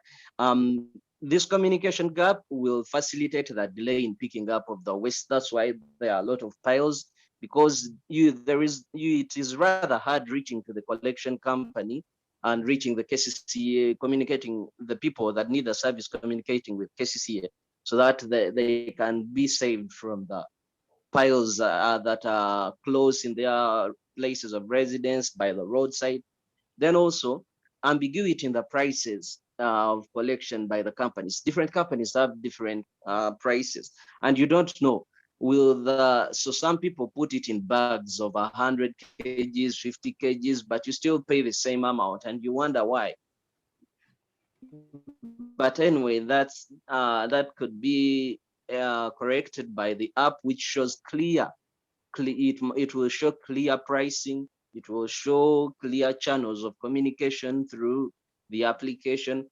yeah, so that will be addressed by some of the problems that will be addressed by the mobile app. We think that will be a solution. Thank you. Okay. Okay, thank you very much. Thank you, Group B. There are several comments I want to make, but I'm running out of battery and I really want to listen to the other groups. I have about 29% of the laptop battery, and where I pick network is not the same place where I also pick power. We have a challenge of power supply here in Kienjojo. So well, make comments maybe another time. Can we just have the next group? Thank you, Group B.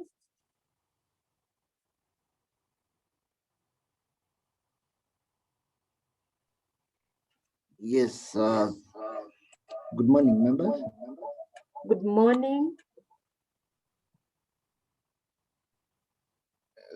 This is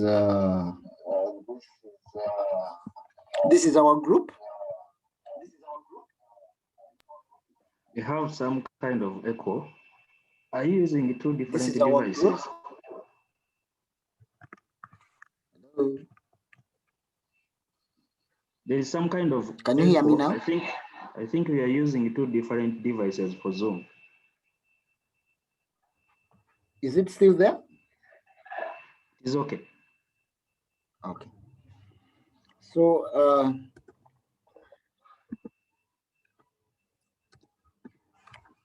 our research area of interest, we looked at cybersecurity in financial institutions, and the financial industry has become a frequent and heavy target of cyber attacks, and this trend is likely to continue as cybersecurity threats remain high in financial sector.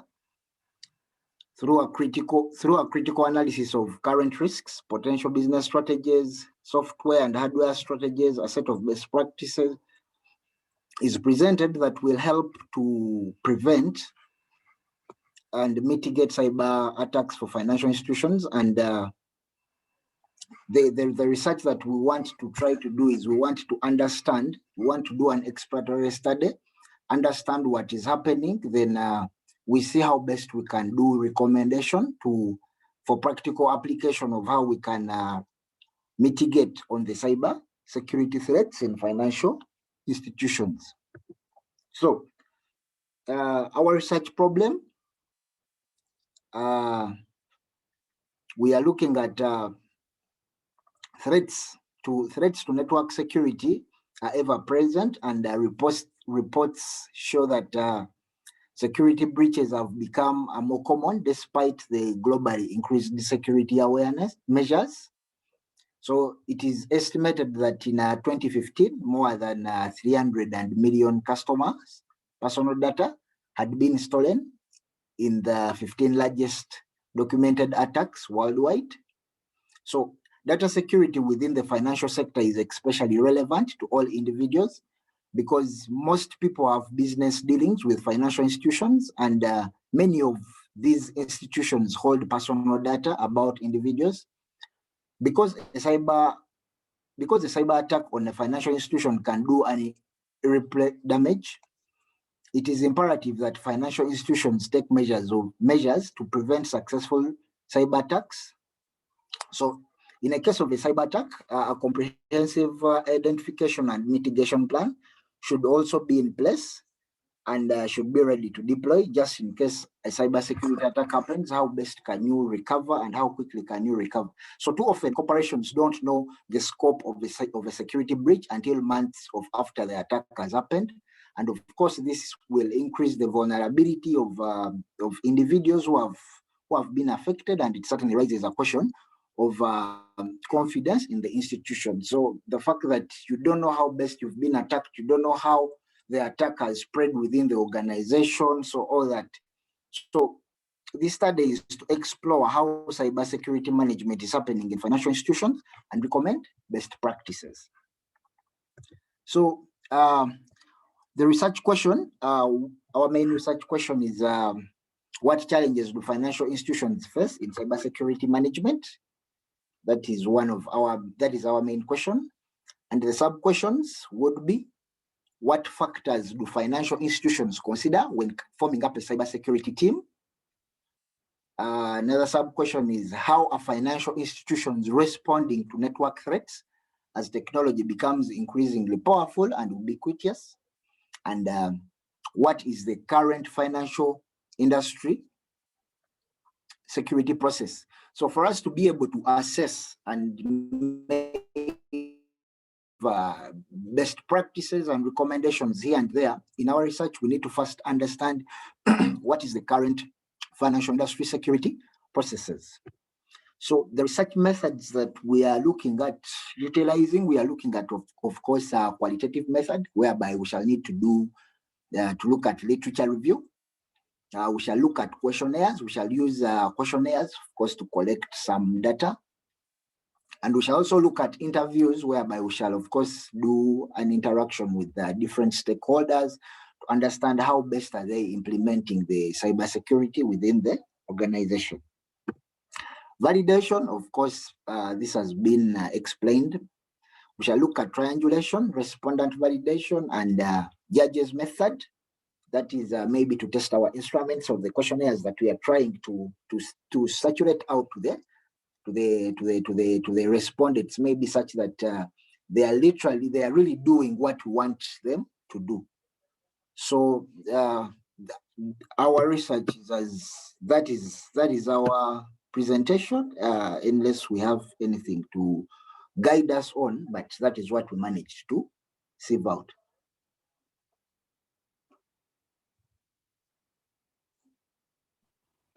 Thank you so much. I'll give comments maybe in another session. Right now, I'm just trying to save on time to hear every group, so that. But then I'll give a general comment in the next session. So I want to thank this group. Can we quickly have this was the 7th group, the 8th group. I think we have 2 groups left. Yes, please. As another group is coming on. Yes, please. I want to be guided. When we are looking at the qualitative research, and we talk of questionnaires. I just want to be guided on how they are used to do qualitative research. Just questionnaires, are they open-ended? Are they close-ended? Just wanted to be guided. Okay.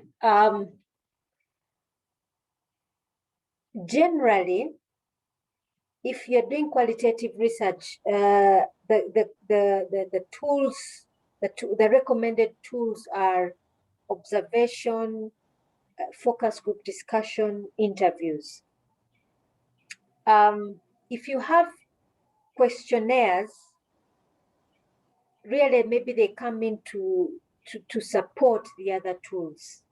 They would come in to support the other tools, whether they are open-ended or closed-ended. Now, you can have a closed-ended questionnaire, but let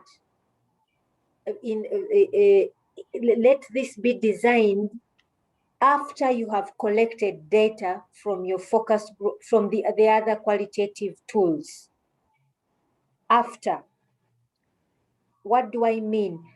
Let me give you again from my example from my research. I started with observations, sitting down with community members over a space of 1.5 years. I had interviews, focus group discussions. Then at the end, after I'd collected this data and I had recognized several themes coming out, I then designed a closed-ended questionnaire just to ascertain or confirm the existence of those that I had observed using the other tools.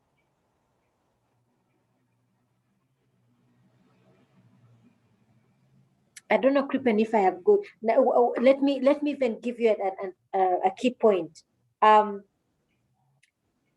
had observed through the interviews and focus group discussions that community members were not computer literate. So what did I do? I designed a questionnaire to confirm that that truly is what existed. I had observed that there were certain things, health issues that community members viewed as of value through the focus group discussions and the interviews. So I then used the questionnaire to confirm that that truly is the case.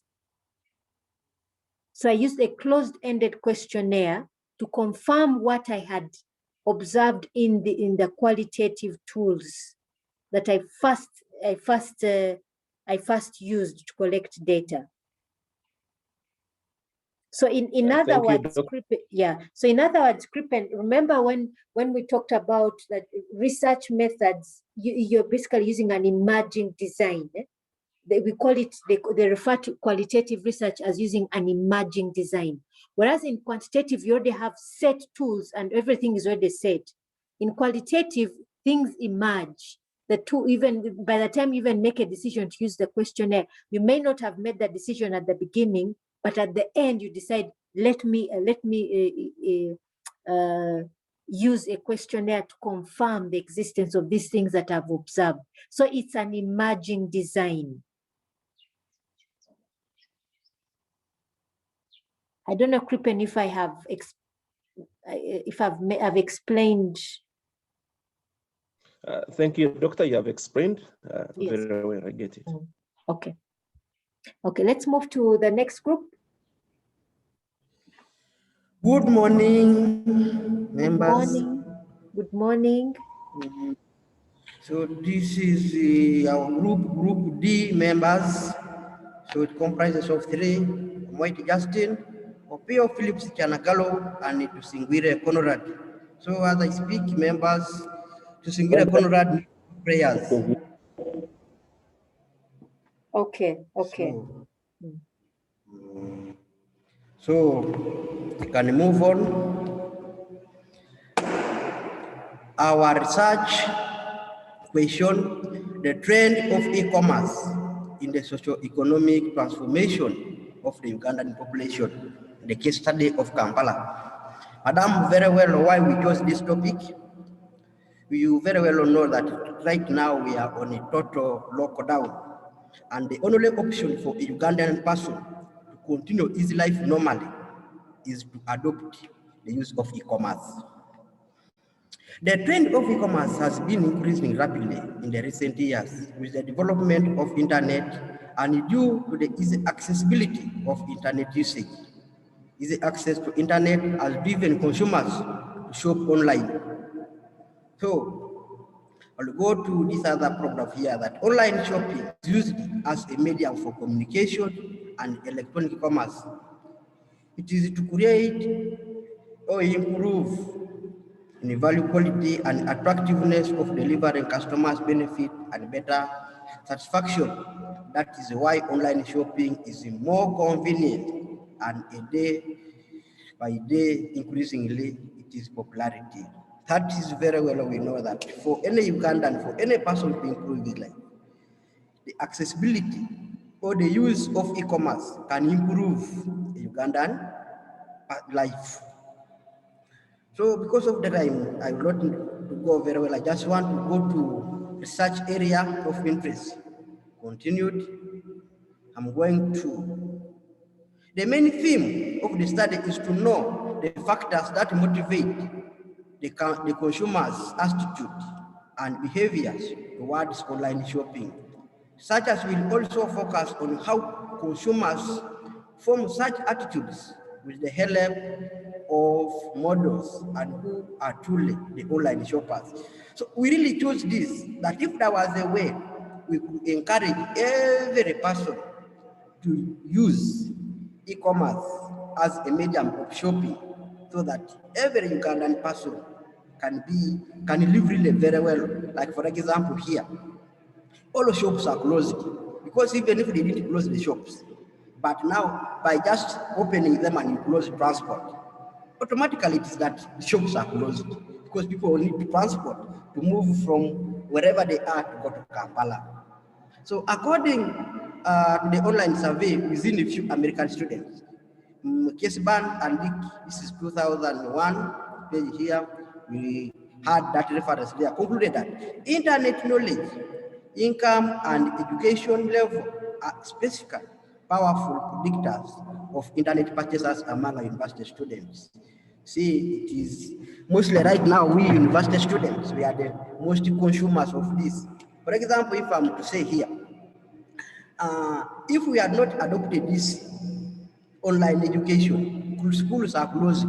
Right now, all of us will be waiting until schools will be open. That's when we resume. But because for us, we adopted this thing of online education, our program, that's why we are continuing. So we also feel that if people had adopted this use of e-commerce as a medium of exchange, people's lives for Ugandan population will just continue their life normally. Our problem area, that is the consumer's attitude towards online shopping, will determine the attractive factors that motivate consumers to shop online, and those factors will help marketers formulate their strategies towards online marketing respectively.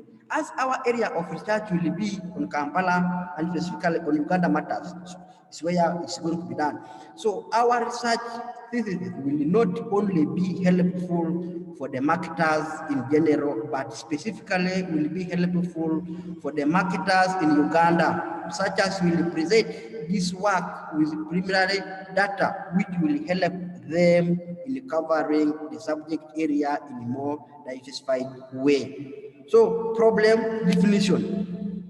An increasing number and variety of firms and organizations are exploiting and creating businesses opportunities on the internet. With this emerging field of shopping, the interest of marketers is also increasing in studying that motivates consumers to shop online. Fierce competitions among online sellers have forced them to gain the competitive edge in the field of virtual shopping. You know, like now here, we will see how the sellers of goods on the internet can compete themselves, how to advertise and carry out, how they can reach their customers, inform the availability of their goods in their stores. In order to gain competitive edge in the market, marketers need to know the consumer behavior in the field of online shopping. So it is important to analyze and identify the factors which motivate consumers to shop online in order to capture the demands of consumers, other than the factors which motivate consumers to shop online. Online shoppers demographic in terms of age, gender, income, and education is equally important to define their strategies accordingly. See, like here, if we go to villages, people even don't know this thing is there. But now, the researcher intends that all of this knowledge reaches everybody, even the users of this, which mostly here now, the old, they may not be knowing, educated, but now we make sure that all the Ugandan population adopt the use of e-commerce. As online shoppers is a new medium,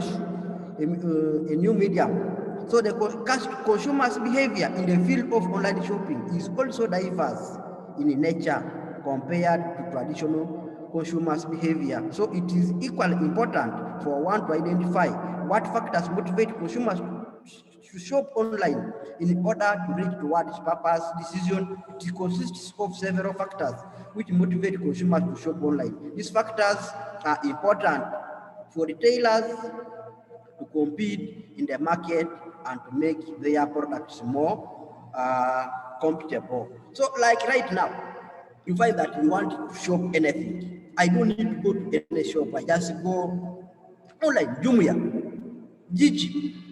So I look at the commodities there. I compare the prices. Then now I'm able to order where am I going, which type of commodity I'm going to shop, which fits my pocket, and even so the purpose of our definition here. So I don't know this one here playing our. So let me continue here.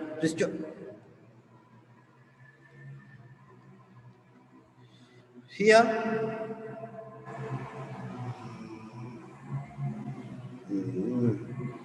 So here is where we outlined our question. The prime purpose of the research is to identify the factors that motivate Ugandan consumers to shop online. Besides the factors influencing, another purpose of the study is to analyze who are online shoppers in terms of demography. The findings of this research will not only help Ugandan marketers to formulate their marketing strategies for online shoppers, but will also increase the knowledge and the research in the field of online shopping. Our problem area, that is consumers' attitude towards online shopping, will determine the attractive factors that motivate consumers to shop online. And these factors will help marketers to formulate their strategies towards online marketing.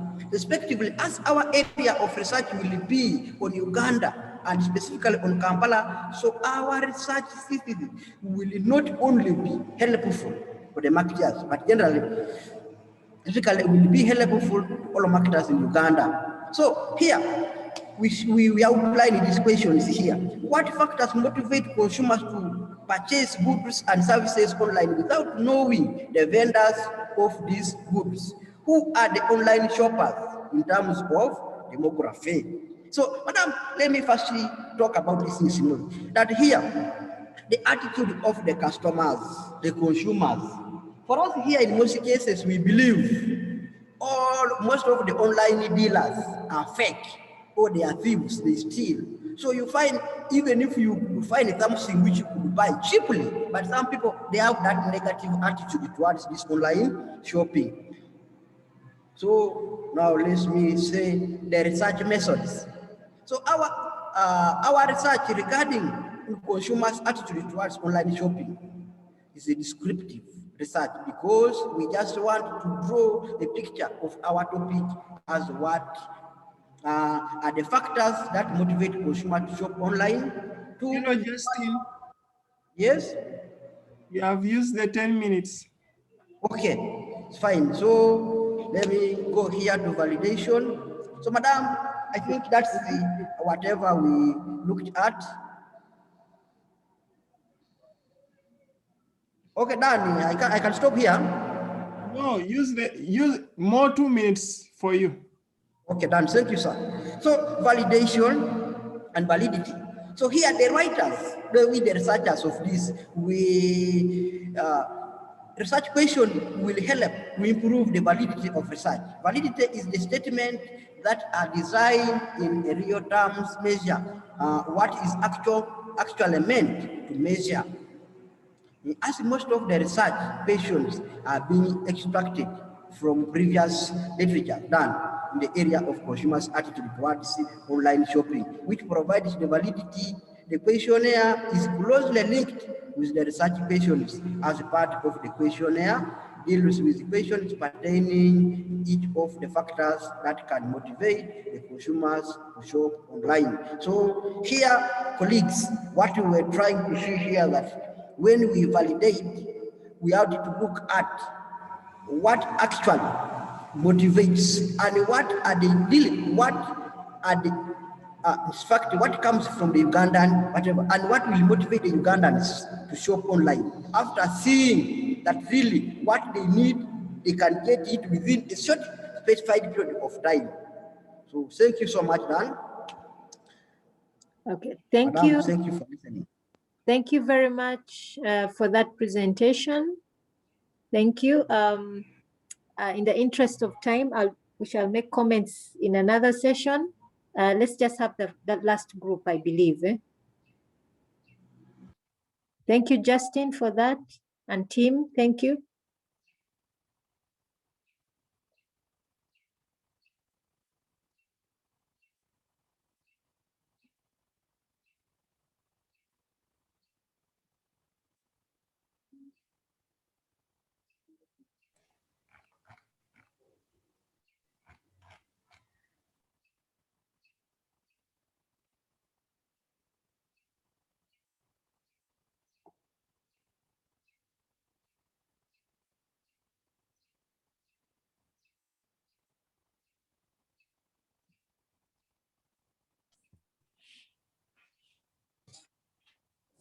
Okay. Good morning to you. This is the presentation from our group. We have Semugoma Tom, Abila Andrew, Gloria, and Mutiaba Edward.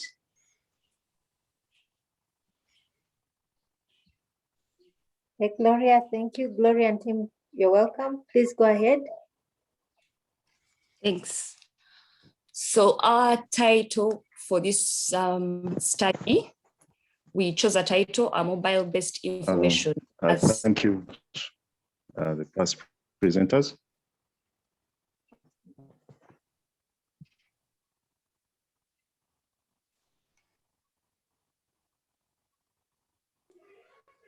Gloria, please proceed. Edward is starting. I'll continue later. I thought he wasn't there. Okay, please, Edward, please go ahead.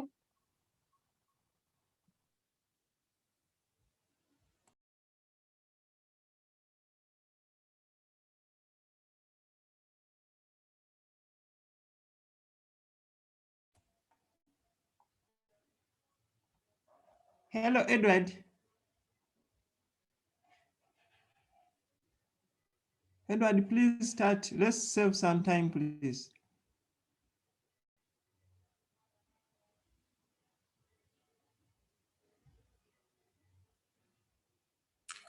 Okay, I'll go ahead. Okay. So the title we chose for this study is a mobile-based information system as core service delivery infrastructure to improve response to COVID-19 vaccination rollout in Uganda.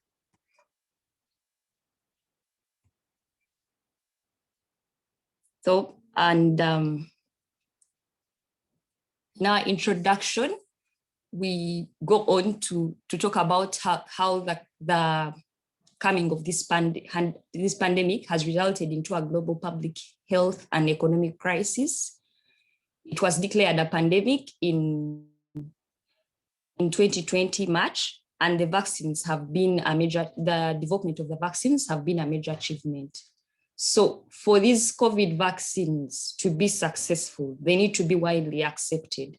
And until these vaccines are administered to large portions of the population, the risk of the outbreak still remains. So WHO believes we can all benefit. And in Africa, we have the Africa Vaccination Acquisition Team that is working together to deploy the vaccines. Another body that we have is the COVAX that has developed a model to ensure that at least 20% of the populations in all the different countries are able to receive the COVID vaccine. But we are expected that on a country level, we shall have monitoring and evaluation systems in place to track rollout, which will then support efficient campaigns.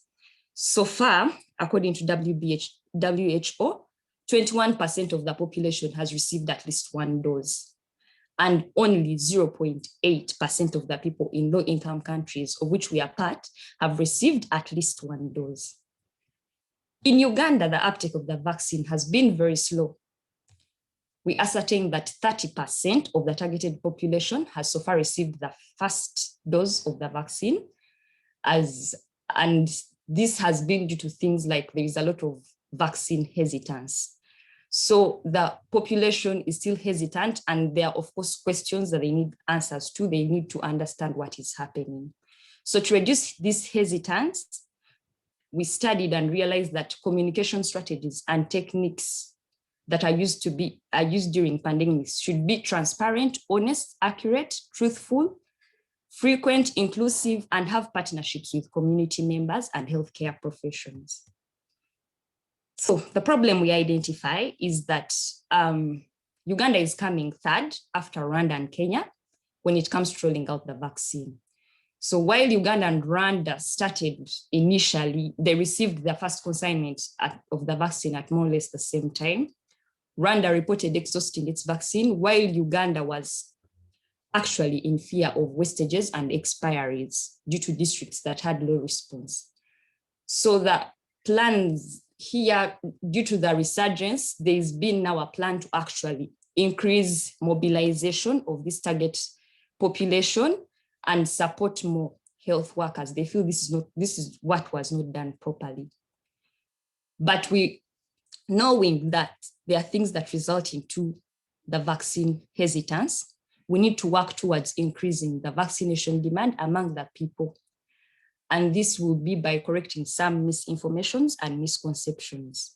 It is highly likely that the people that took the first dose may not even go for the second dose due to misconceptions. So to increase demand, we are proposing the design of an information system that will collect information and track the vaccination recipients after they've received the vaccine.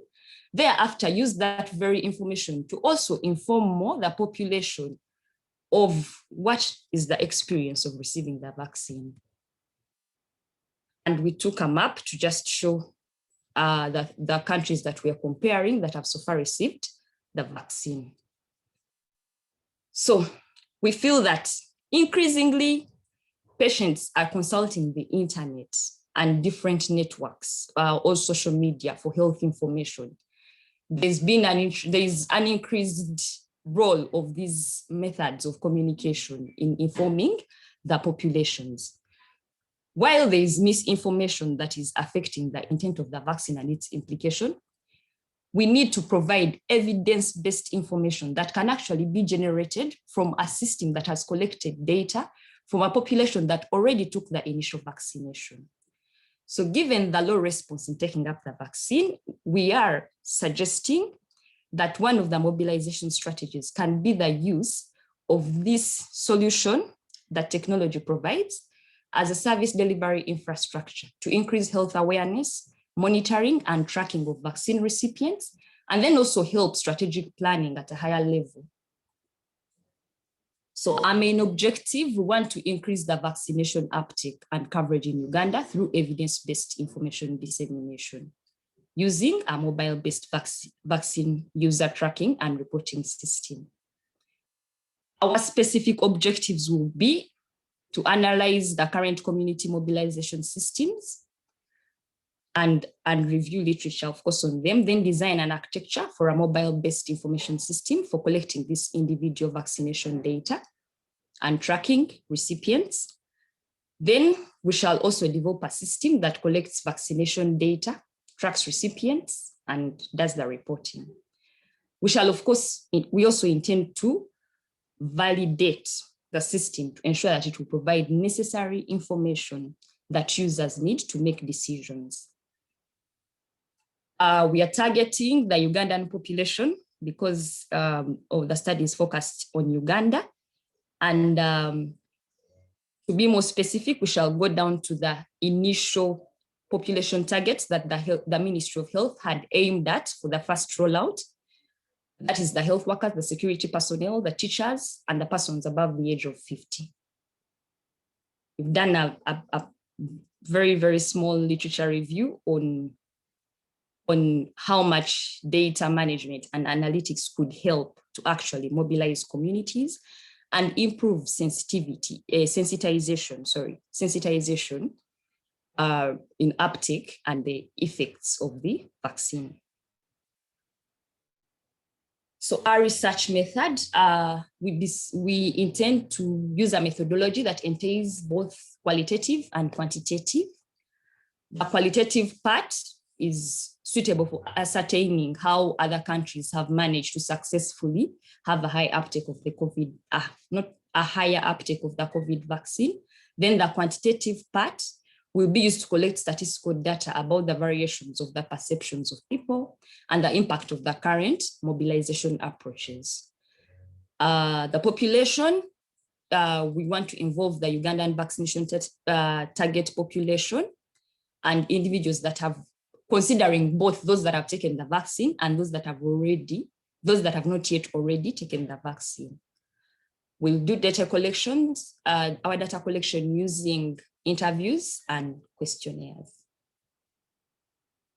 Some of our references were those, and that's what we came up with. Thank you for listening. Thank you, Gloria. Thank you. I hope that is an actual research that's going to be done. I really hope so. An idea.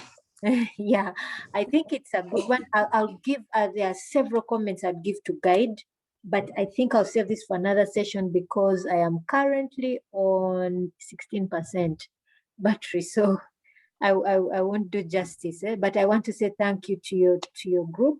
Thank you everyone for really putting in effort in this research.